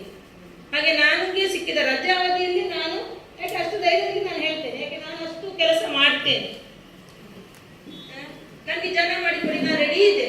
ತಿಂಗಳಿಗೆ 800 ರೂಪಾಯಿ ಈಗ ಇಲ್ಲ, ಅದು ನಾನು ಕೈಯಿಂದ ಕೊಡ್ತೇನೆ. ಬಂದ ಮೇಲೆ ನಾನು ಮದುವೆ ಮಾಡ್ತೇನೆ. ಅದಕ್ಕಿಂತ ಜಾಸ್ತಿ ಹಣ ಬರುವುದಿಲ್ಲ, ಅಥವಾ ಪೋಷಕರು ಕೊಡಬೇಕು. ಅದಕ್ಕಿಂತ ಜಾಸ್ತಿ ಹಣ ಕೊಡ್ಲಿಕ್ಕೆ ಇಲ್ಲ. ಯಾಕೆ ಹೇಳಿದ್ರೆ ನಿಮ್ಮಿಂದ ನಾನು ದಾಖಲಾತಿ ಆಗಲಿ, CC ಆಗಲಿ 1 ರೂಪಾಯಿ, ನಾನು ಬಂದು ಜನವರಿ 22 ತಾರೀಕಿಗೆ 9 ವರ್ಷ ಪೂರ್ತಿ ಆಗ್ತದೆ. ಒಬ್ಬರಿಂದ ನಾನು 1 ರೂಪಾಯಿ ದಾಖಲಾತಿಗಾಗಲಿ, TCಗಾಗಲಿ ಇಷ್ಟವರೆಗೆ ಪಡ್ಕೊಂಡವಳಲ್ಲ. ಒಂದೇ 1 ರೂಪಾಯಿ. ಫಂಡಿನಲ್ಲಿ ಇದ್ದ ಹಣ ಇದಕ್ಕೆ ಬೇರೆ, ಇದಕ್ಕೆ ಶೌಚಾಲಯಕ್ಕೆ ಬಂದದ್ದು ಅದಕ್ಕೆ ಖರ್ಚು ಮಾಡಬೇಕು, ಸ್ವಚ್ಛತೆಗೆ ಬಂದದ್ದು ಅದಕ್ಕೆ ಖರ್ಚು ಮಾಡಬೇಕು, ಕಲಿಕುಪಕರಣಕ್ಕೆ ಬಂದದ್ದು ಅದಕ್ಕೆ ಖರ್ಚು ಮಾಡಬೇಕು. ಈಗ ನಾವು ಫೀಲ್ಡ್ ವಿಸಿಟ್ ಹೋಗ್ತಾ ಇದ್ದೇವೆ PMC ಯೋಜನೆ ಅಡಿಯಲ್ಲಿ. ಅದು 1,03,000 ಬಂದಿದೆ. ಈಗ ನಾನು ಗತ್ತಿರಲ್ಲಿ 1,03,000 ಖರ್ಚು ಮಾಡುವಾಗಿಲ್ಲ. ನಮ್ಮ ಮಕ್ಕಳಿಂದು 125, ಒಂದು ವಿದ್ಯಾರ್ಥಿಗೆ 500 ರೂಪಾಯಿ. ಆ 125 ಇಂಟು 500 ಹೇಳಿದ್ರೆ 62,500 ಮಾತ್ರ ನಾನು ತೆಗಿಬಹುದು. ಉಳಿದ ಹಣ ಸರ್ಕಾರಕ್ಕೆ ಹಿಂದೆ ಹೋಗ್ತದೆ. ಯಾಕೆ ಮಿಲೆಟ್ಸ್ ಬಂತು ಏಪ್ರಿಲ್ ಅಲ್ಲಿ, ನಮ್ಮ ಮಕ್ಕಳು ತಿನ್ಲಿ ಅಂತ ನಾನು ಬಿಸ್ಕಿಟ್ ಕೊಟ್ಟು ಬಿಟ್ಟೆ 7 kg. ಸರ್ಕಾರ ಏನು ಮಾಡಿತ್ತು, 31ರವರೆಗೆ ಮಾತ್ರ ಕೊಡಿ ಅಂತ. ಈಗ ಆ 3,800 ನಾನು ಕೊಡಬೇಕು, ಇಲ್ಲದ್ರೆ ನಾನು ಅವರ ಸಾಲದಲ್ಲಿದ್ದೇನೆ. ಬಿಸ್ಕಿಟ್, ಮಿಲೆಟ್ಸ್ ಬಿಸ್ಕಿಟ್ ಅಂದ್ರೆ ನಮ್ಮ ಮಕ್ಕಳು ತಿಂದಿದ್ದಾರೆ. ಈಗ ನಾನು ಕೊಡುವುದಿಲ್ಲ, ಹಣ ಉಂಟು ಅಕೌಂಟ್ ಅಲ್ಲಿ, ತೆಗಿಬಾರ್ದು. ಹಣ ಸಾಧಾರಣ 50-60 ಸಾವಿರ ಉಂಟು, ಈಡೇರಿಸಿದ್ದು ಮುಟ್ಲಿಕ್ಕೆ ಇಲ್ಲ, ಸರ್ಕಾರಕ್ಕೆ ಹಿಂದೆ ಹೋಗ್ತದೆ. ಈಗ PFC ಯೋಜನೆಯಲ್ಲಿ ಇನ್ನೊಂದು ಯೋಗ ಶಿಕ್ಷಕಿ, ಎಷ್ಟು ದಿನದಿಂದ ಒದ್ದಾಡ್ತಿದ್ದೆ ನಾನು, ಪೇಪರ್ಗೆ ಅಡ್ವರ್ಟೈಸ್ಮೆಂಟ್ ಕೊಟ್ಟೆ, ಸ್ಟೇಟಸ್ 10 ಸಲ ಹಾಕಿದೆ, ಇನ್ನೂ ಯೋಗ ಶಿಕ್ಷಕಿ ಇಲ್ಲ. ತಿಂಗಳಿಗೆ 10,000 ಸಂಬಳ, ಮಾರ್ಚ್ ವರೆಗೆ ಇಲ್ಲ. ಈಗ ಮೊನ್ನೆ MSW ಅವರನ್ನು ಆಯ್ಕೆ ಮಾಡಿಕೊಂಡಿದ್ದೇವೆ. 2 ಬಂದಿದ್ರು ಪುತ್ತೂರಿನಿಂದ. ಅವರಿಗೆ ನಿಲ್ಲುವ ವ್ಯವಸ್ಥೆ ನಾನು ಮಾಡಬೇಕು. ಒಂದು ಹೆಣ್ಣು ಹುಡುಗಿ ಒಂದು 20-24 ವರ್ಷ ಹೇಳುವಾಗ ನನ್ನ ಮಗು ಅದೇ ರೀತಿಯಲ್ಲ, ಪುತ್ತೂರಿನಿಂದ ಪಾಪ ಬಂದಿದ್ದಾರೆ. ನಾನು ಧೈರ್ಯದಲ್ಲಿ ನಾನು ಮನೆ ಮಾಡಿ ಕೊಡ್ತೇನೆ ಅಂತ ಉದ್ದೇಶದಿಂದ ನಾನು ಧೈರ್ಯದಲ್ಲಿ ನಿಂತು ಅವರನ್ನು ಧರಿಸಿದ್ದೇನೆ. ಈಗ ಅವರಿಗೆ ಎಲ್ಲಿಯೂ ಮನೆ ಇಲ್ಲದಿದ್ರು ನಾನು ನನ್ನ ಮನೆಗೆ ಕೊಂಡೋಗ್ಬೇಕು. ಯಾವ ಎಚ್ಚಮ ಹಾಗೆ ಮಾಡ್ಲಿಕ್ಕಿಲ್ಲ, ಯಾಕೆ ನಾನು ನನ್ನನ್ನು ಹೊಗಳೋದಂತಲ್ಲ. ಈಗ ಅವಳಿಗೆ ರೂಮ್ ಇಲ್ಲದಿದ್ದ ಸಂದರ್ಭದಲ್ಲಿ ನಾನು ಹೇಳಿದ್ದೇನೆ, ನಿಮಗೆ ಕಷ್ಟ ಆದ್ರೆ ನನ್ನ ಮನೆಗೆ ನಾನು ಕೊಂಡೋಗ್ತೇನೆ, ಒಂದು ರೂಮ್ ಇದೆ ಅಷ್ಟೇ. ಯಾಕೆ ಹೆಣ್ಣು ಮಗು ಜವಾಬ್ದಾರಿ ಫುಲ್ಲು ನಾನು ತಗೊಳ್ಬೇಕು. ಇಲ್ಲದೆ ಇಲ್ಲಿ ಇವುಗಳನ್ನು ಎಲ್ಲಿ ಸಹ ಸಿಗುವುದಿಲ್ಲ. ಈಗ ಪುತ್ತೂರಿನಿಂದ ಬಂದಿದ್ದಾರೆ ಕೌನ್ಸಿಲಿಂಗ್ ಮಾಡಲಿಕ್ಕೆ, ಆಪ್ತ ಸಮಾಲೋಚನೆ ನಡೆಸ್ತಾರೆ.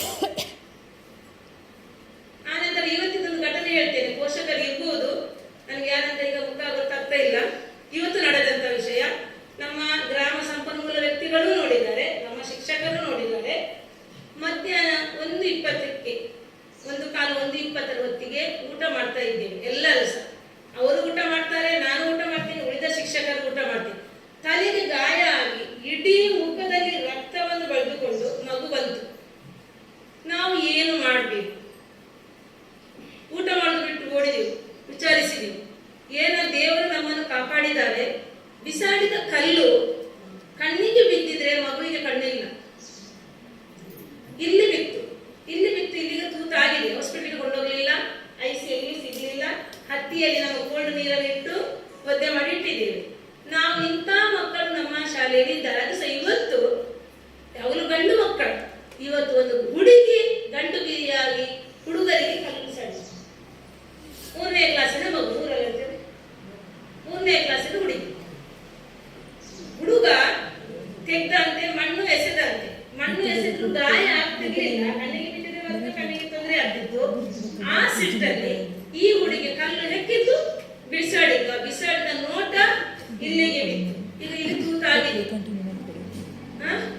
ಏನ್ ಮಾಡ್ಬೇಕು? ಹೊಡೆದರೆ, ಬೈದರೆ, ಪೋಷಕರಿಂದ ಎದುರು ಹೇಳದಿದ್ದರು ಹಿಂದಿನಿಂದ, ಯಾನ್ ಬೆಪ್ಪುವೆ, ಯಾನ್ ಬೇರೆ ಶಾಲೆ ಮಾಡುವೆ, ಇಂಥ ಅಭಿಪ್ರಾಯ ಬರ್ತದೆ. ನಾನು ಎದುರೇ ಹೇಳುದು ನೇರವಾಗಿ. ನನ್ನ ಮೇಲೆ ಬೇಸರ ಇಟ್ಕೊಳ್ಬೇಡಿ, ಹಿಂದಿನಿಂದ ಮಾತಾಡುವ ಅಭ್ಯಾಸ ಇಲ್ಲ ನನಗೆ, ನಾನು ನೇರ. ಒಂದನೇ ವಿಷಯ. ಇನ್ನೊಂದು, ನಿನ್ನೆ ನಾನು ಸಾಧಾರಣ 4:10 ನಿಮಿಷ ಇರುವಾಗ LKG UKG ಪೇಂಟಿಂಗ್ ಮಾಡ್ತಾ ಇದ್ದಾರೆ, ತರಗತಿ ಕೋಣೆ ಅಂದಗೊಳಿಸ್ತಾ ಇದ್ದಾರೆ.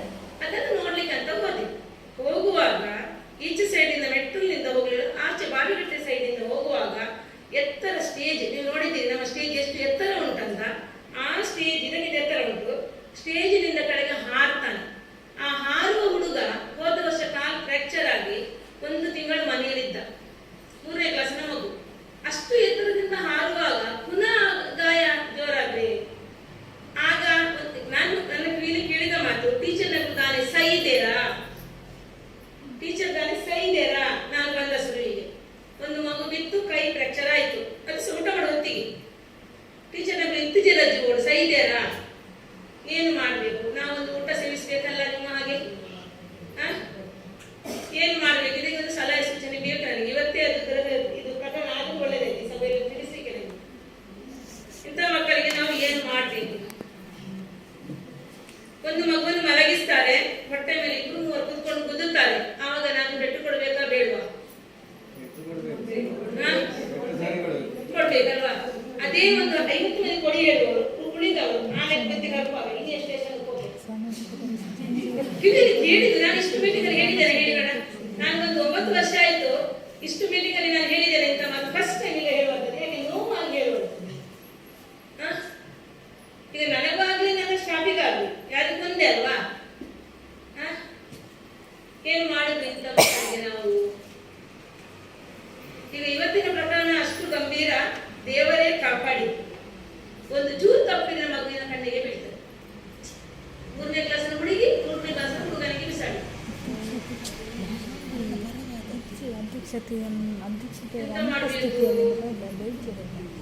ಒಂದು ಸಲಹೆ ಸೂಚನೆ ಕೊಡಿ ನನಗೆ. ಯಾಕೆ ನಾನು ಸಹ ನನ್ನ ನಾವು ಸಹ ಸಭೆಯಲ್ಲಿ ಆಯ್ಕೆ ಸೇರ್ಪೋಗ್ಬೇಕು, ನೀವು ಸಹ ಮಾಡಿದ ಸೇರ್ಪೋಗ್ಬೇಕಲ್ಲ.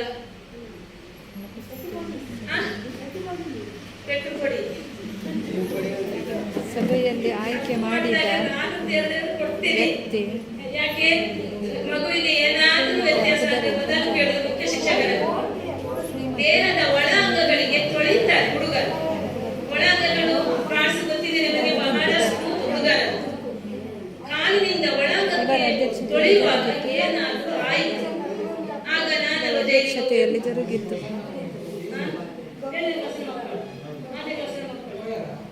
ಸುಳಿಯು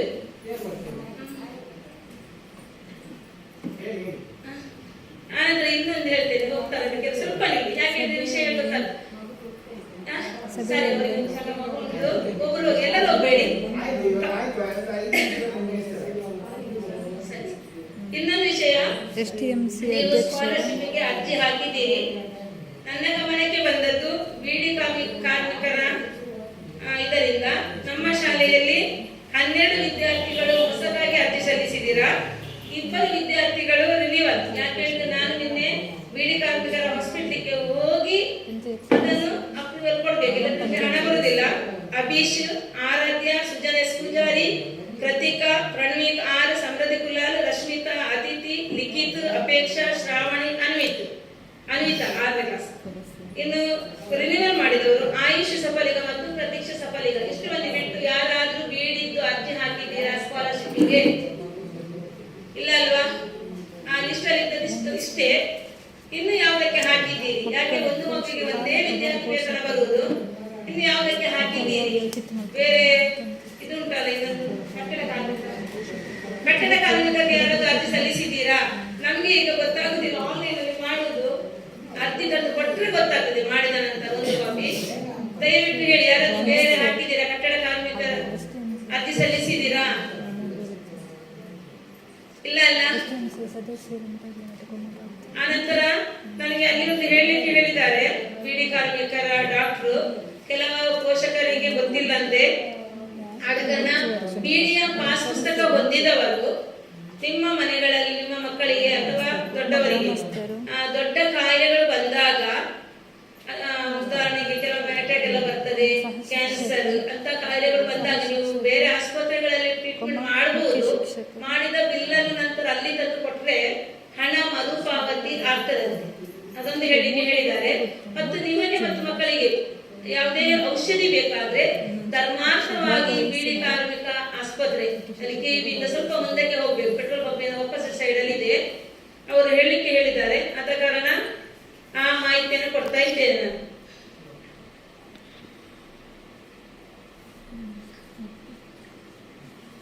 ಸ್ಕಾಲರ್ಶಿಪ್ 1ರಿಂದ 4ನೇ ತರಗತಿಯವರೆಗೆ 1,000, 5ರಿಂದ 8ನೇ ತರಗತಿಯವರೆಗೆ 1,500, 9ರಿಂದ 10ನೇ ತರಗತಿಯವರೆಗೆ 2,000, 9ರಿಂದ 12ನೇ ತರಗತಿಯವರೆಗೆ 3,000, ವೃತ್ತಿಪರವಲ್ಲದ UG ಬಾರ್ PG ಡಿಪ್ಲೊಮಾ ಕೋರ್ಸ್ಗಳಿಗೆ 6,000, ITI ಪಾಲಿಟೆಕ್ನಿಕಲ್ ಕೋರ್ಸ್ಗಳಿಗೆ 6,000 ಮತ್ತು ವೃತ್ತಿಪರ ಕೋರ್ಸ್ಗಳಿಗೆ 25,000 ಸಹಾಯಧನ ನಿಮಗೆ ಸ್ಕಾಲರ್ಶಿಪ್ ರೂಪದಲ್ಲಿ ಒದಗಿಸಿ ಕೊಡ್ತಾರೆ. ನೀವು ಆನ್ಲೈನ್ ಮೂಲಕ ಅರ್ಜಿಗಳನ್ನು ಹಾಕಿ ನಂತರ ಅದರ ಜೆರಾಕ್ಸ್ ಪ್ರತಿಯನ್ನು ಕಾಲೇಜ್ ಆದರೆ ಕಾಲೇಜ್, ಹೈಸ್ಕೂಲ್ ಆದರೆ ಹೈಸ್ಕೂಲ್, ಪ್ರೈಮರಿ ಆದರೆ ಪ್ರೈಮರಿಗೆ ತಂದು ಕೊಡಿ.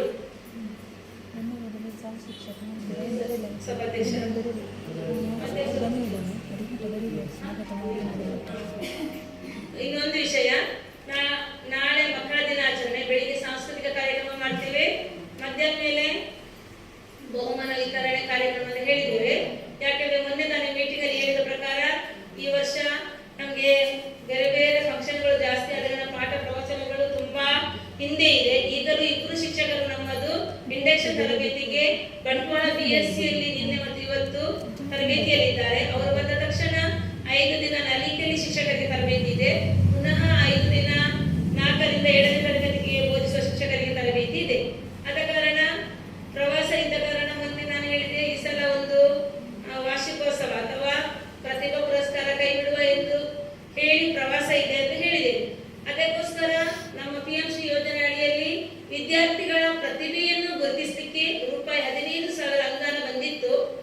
ಆ 15,000 ಅನುದಾನದ ವಸ್ತುಗಳು ಈಗಾಗಲೇ ಮಧ್ಯಾಹ್ನ ಶಿಕ್ಷಕರಿಗೆ ತಂದು ಕೊಟ್ಟು ಹೋದ್ರು ಉದಯ ಕಿಚನ್ನಿಂದ. ಆ ಪಾತ್ರೆ ಪರಿಕರಗಳನ್ನು ನಾವು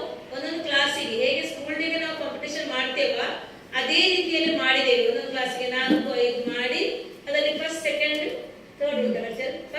ಥರ್ಡ್ ಬಂದ ವಿದ್ಯಾರ್ಥಿಗಳಿಗೆ ಹಾಗೂ ಈ ವರ್ಷ ಕಲಿಕೆಯಲ್ಲಿ ಅಂದ್ರೆ FA1, FA2, SA1 ಈ 3 ಪರೀಕ್ಷೆಯ ಅಂಕಗಳನ್ನು ಕೂಡಿಸಿ ಅದರಲ್ಲಿ ಫಸ್ಟ್ ಸೆಕೆಂಡ್ ಥರ್ಡ್ ಬಂದ ವಿದ್ಯಾರ್ಥಿಗಳಿಗೆ ನಾಳೆ ನಾವು ಮಕ್ಕಳ ದಿನಾಚರಣೆ ಪ್ರಯುಕ್ತ ಬಹುಮಾನ ವಿತರಣೆಯನ್ನು ಮಾಡ್ತೀವಿ. ಇನ್ನು ಶುಕ್ರವಾರ ಒಂದು ದಿನ ಉಳಿಯಿತು. ಶನಿವಾರ ದಿನ ನಮ್ಮ ಶಾಲಾ ಫೀಲ್ಡ್ ವಿಸಿಟ್ ಅಂದ್ರೆ ಶೈಕ್ಷಣಿಕ ಪ್ರವಾಸ, ನಮಗೆ PMC ಯೋಜನೆ ಅಡಿಯಲ್ಲಿ ಫೀಲ್ಡ್ ವಿಸಿಟ್ ಅಂತ ಉಂಟು. ಇಲ್ಲಿ ಪೋಷಕರು ಸಹಕಾರ ಕೊಡಬೇಕು. ತಮ್ಮ ಮಕ್ಕಳಿಗೆ ಬೇಗ ಮಲಗಿಸಿ ಬೇಗ ಎದ್ದು ಬಿಸಿ ನೀರು ಕೊಡಿ, ತಮ್ಮ ಮೂಲ ಅಗತ್ಯತೆಗಳನ್ನು ಪೂರೈಸಿ ಪ್ರವಾಸಕ್ಕೆ ಕಳಿಸಿ. ಯಾಕೆ ಹೇಳಿದ್ರೆ ನಾವೆಲ್ಲ ಲೇಡೀಸ್ ಬಸ್ಸಿನಲ್ಲಿ ಏನಾದ್ರೂ ನಮ್ಗೆ ಆದ್ರೆ ಎಲ್ಲಿ ನಾವು ಕರ್ಕೊಂಡು ಹೋಗುದು, ನೀರಿನ ವ್ಯವಸ್ಥೆ ಬೇಕು. ಅದಕ್ಕೋಸ್ಕರ ಮತ್ತು ಜ್ವರ ಇತ್ಯಾದಿ ಮಕ್ಕಳಿಗೆ ನಾವು ಕಡ್ಡಾಯ ಮಾಡುವುದಿಲ್ಲ. ಅಂತೂ ಚಿಕ್ಕ ಮಕ್ಕಳಿಗೂ ನಾವಂತೂ ಕಡ್ಡಾಯ ಮಾಡುದಿಲ್ಲ. ನಿಮ್ಗೆ ಖುಷಿ ಇದ್ರೆ ಕಳಿಸಿ, ನಾಳೆ ಒಳಗೆ ಮಗು ಬರ್ತದ ಇಲ್ಲ ಅಂತ ಹೇಳ್ಬೇಕು ನಮಗೆ. ಯಾಕೆಂದ್ರೆ ಮತ್ತು ಟೀಚರ್ ಬೇಡ ಹೇಳಿದ್ರಲ್ಲ, ನಿಮಗೆ ಬಿಟ್ಟದ್ದು. ನಾವು 125 ಮಕ್ಕಳದ್ದು ಸಹ ಪರ್ಮಿಷನ್ ಪಡೆದಿದ್ದೇವೆ BO ಕಚೇರಿಯಿಂದ. ಬೆಳಿಗ್ಗೆ 7 ಗಂಟೆ ಅವಧಿಗೆ ಇಲ್ಲಿ ಇರಬೇಕು. ಗವರ್ಮೆಂಟ್ ಬಸ್, ನಮ್ಗೆ ಪ್ರೈವೇಟ್ ಮಾಡಿ ಹೋಗುವಾಗಿಲ್ಲ, ಹಣ ಕ್ಯಾಶ್ ಕೊಡುವ ಹಾಗೆ ಇಲ್ಲ. ಟೆಂಡರ್ ಕ್ರಿಯೇಟ್ ಮಾಡಿ ಅವರ ಅಕೌಂಟಿಗೆ ನೇರವಾಗಿ ಹಣ ನಿನ್ನೆ ಹಾಕಿ ಆಯ್ತು. ಹಣ ಹಾಕಿದ ಮೇಲೆ ಅವರು ನಮಗೆ ಬಸ್ ಕೊಡುವುದಿಲ್ಲ, ಮತ್ತು ಬಂದು ಕೊಡ್ತೀವಿ. ಪ್ಲಸ್ ನಾನು ಈಗ 6,500 ಅಡ್ವಾನ್ಸ್ ಕಟ್ಟಬೇಕು ನನ್ನ ಕೈಯಿಂದ. ಅದು ಸಿಗುವುದು ನನಗೆ ಪ್ರವಾಸಕ್ಕೆ ಹೋಗಿ ಬಂದ ಮೇಲೆ ಬಿಲ್ ತರುವಾಗ ಅವರು ರಿಟರ್ನ್ ಮಾಡುವಂತ. 6:30 ಗಂಟೆಗೆ 7 ಗಂಟೆಗೆ ತಲುಪಿಸಿ ಸಂಜೆ 5:45ರಿಂದ 6 ಗಂಟೆ ಒಳಗೆ ಬರ್ತೇವೆ. ಪೋಷಕರು ತಮ್ಮ ಮಕ್ಕಳನ್ನು ಕರೆದುಕೊಂಡು ಹೋಗಲಿಕ್ಕೆ ಬರಬೇಕು. 6 ಗಂಟೆ ಒಳಗೆ 5:45ರಿಂದ 6 ಹೇಳಲಿಕ್ಕೆ ಆಗುದಿಲ್ಲ. ಅಂದ್ರೆ ನಾವು ಬಸ್ ಹತ್ತಿಸುವಾಗ ಮಕ್ಕಳನ್ನು ಕೌಂಟ್ ಮಾಡಬೇಕು, ಇಳಿಸುವಾಗ ಸಹ ಒಂದು ಕಡೆ ಹೋಗ್ತೇವೆ, ಪುನಃ ಅಷ್ಟು ಮಕ್ಕಳು ಇದ್ದಾರ ಸಮಯ ಹೋಗ್ತದೆ. ಇಲ್ಲಿಂದ ಗಂಜಿಮಠ ಹಚ್ಚಿನ ಕಾರ್ಖಾನೆ, ಅಲ್ಲಿಂದ ಮುಂದಕ್ಕೆ ಕೃಷಿಕರ ಹಾಲಿನ ಡೈರಿ, ಅಲ್ಲಿಂದ ಸ್ವಲ್ಪ ವಿಷಯವನ್ನು ನಾವು ಪಿಲಿಕುಳದಲ್ಲಿ ನೋಡಿಕೊಂಡು ನಮಗೆ ತಾರಾಲಯಕ್ಕೆ ಅಪಾಯಿಂಟ್ಮೆಂಟ್ 3 ಗಂಟೆಗೆ. ಅದಕ್ಕನ್ನು ಎಲ್ಲ ನೋಡಿ ನಿಂತರೆ ನಮಗೆ ಊಟಕ್ಕೆ ಲೇಟ್ ಆಗ್ತದೆ. ಅರ್ಧಾಂಶ ಅದು ಪರ್ಮಿಷನ್ ತಗೊಂಡಿದ್ದೇವೆ, ಒಮ್ಮೆ ಒಳಗೆ ಗಾಡಿ ಬಿಟ್ಟು ಪುನಃ ಬಿಡಲಿದ್ದಾರೆ ಅಂತ. ಹಾಗೆ ಸ್ವಲ್ಪ ನೋಡಿಕೊಂಡು ದೇವಸ್ಥಾನಕ್ಕೆ ಹೋಗ್ಬೋದು ಅಂತ ಹೇಳಿದ್ದಾರೆ. ಕುದ್ರೋಳಿ ದೇವಸ್ಥಾನಕ್ಕೆ ಹೋಗ್ತೇವೆ. ಕುದ್ರೋಳಿ ದೇವಸ್ಥಾನದಲ್ಲಿ ಊಟ ಮುಗಿಸಿ ಪುನಃ 3 ಗಂಟೆ ಹೇಳಿದ್ರೆ 2:45ಕ್ಕೆ ನಾವು ತಾರಾಲಯಕ್ಕೆ ರೆಡಿ ಆಗ್ಬೇಕು. ಆನಂತರ ಏನಾದ್ರೂ ಬಾಕಿ ಉಳಿದ್ರಲ್ಲಿ ನೋಡಿಕೊಂಡು ಹೊರಡ್ತೇವೆ. ನೀರಿನ ಹತ್ತಿರ ಈ ಸಲ ಕೈ ಬಿಟ್ಟಿದ್ದೇವೆ. ಯಾಕೆ ನಮ್ಮ ಚಿಕ್ಕ ಮಕ್ಕಳಿದ್ದಾರೆ ನಮ್ಮ ಜೊತೆ. ಯಾವಾಗಲೂ ನಾವು ಒಂದು ಬೀಚ್ ಇಡ್ತಿದ್ದೆವು ಅಥವಾ ಇದು ಒಂದು 4-5 ಸ್ಥಳ ಜಾಸ್ತಿ ಹಾಕ್ತಿದ್ದೆವು ಮಕ್ಕಳಿಗೆ, ಪೋಷಕರಿಗೆ ಹಣ ಒಟ್ಟು ಮಾಡುವಾಗ. ಈ ಸಲ ಆಗುದಿಲ್ಲ. ಯಾಕೆಂದ್ರೆ ನಮ್ಮ ಜೊತೆ 6-7 ವರ್ಷದ ಚಿಕ್ಕ ಮಕ್ಕಳಿದ್ದಾರೆ, ಅವರನ್ನು ಸಹ ನಾವು ನೋಡಿಕೊಳ್ಬೇಕಾಗ್ತದೆ. ಉಳಿದ ಹೊತ್ತಲ್ಲಿ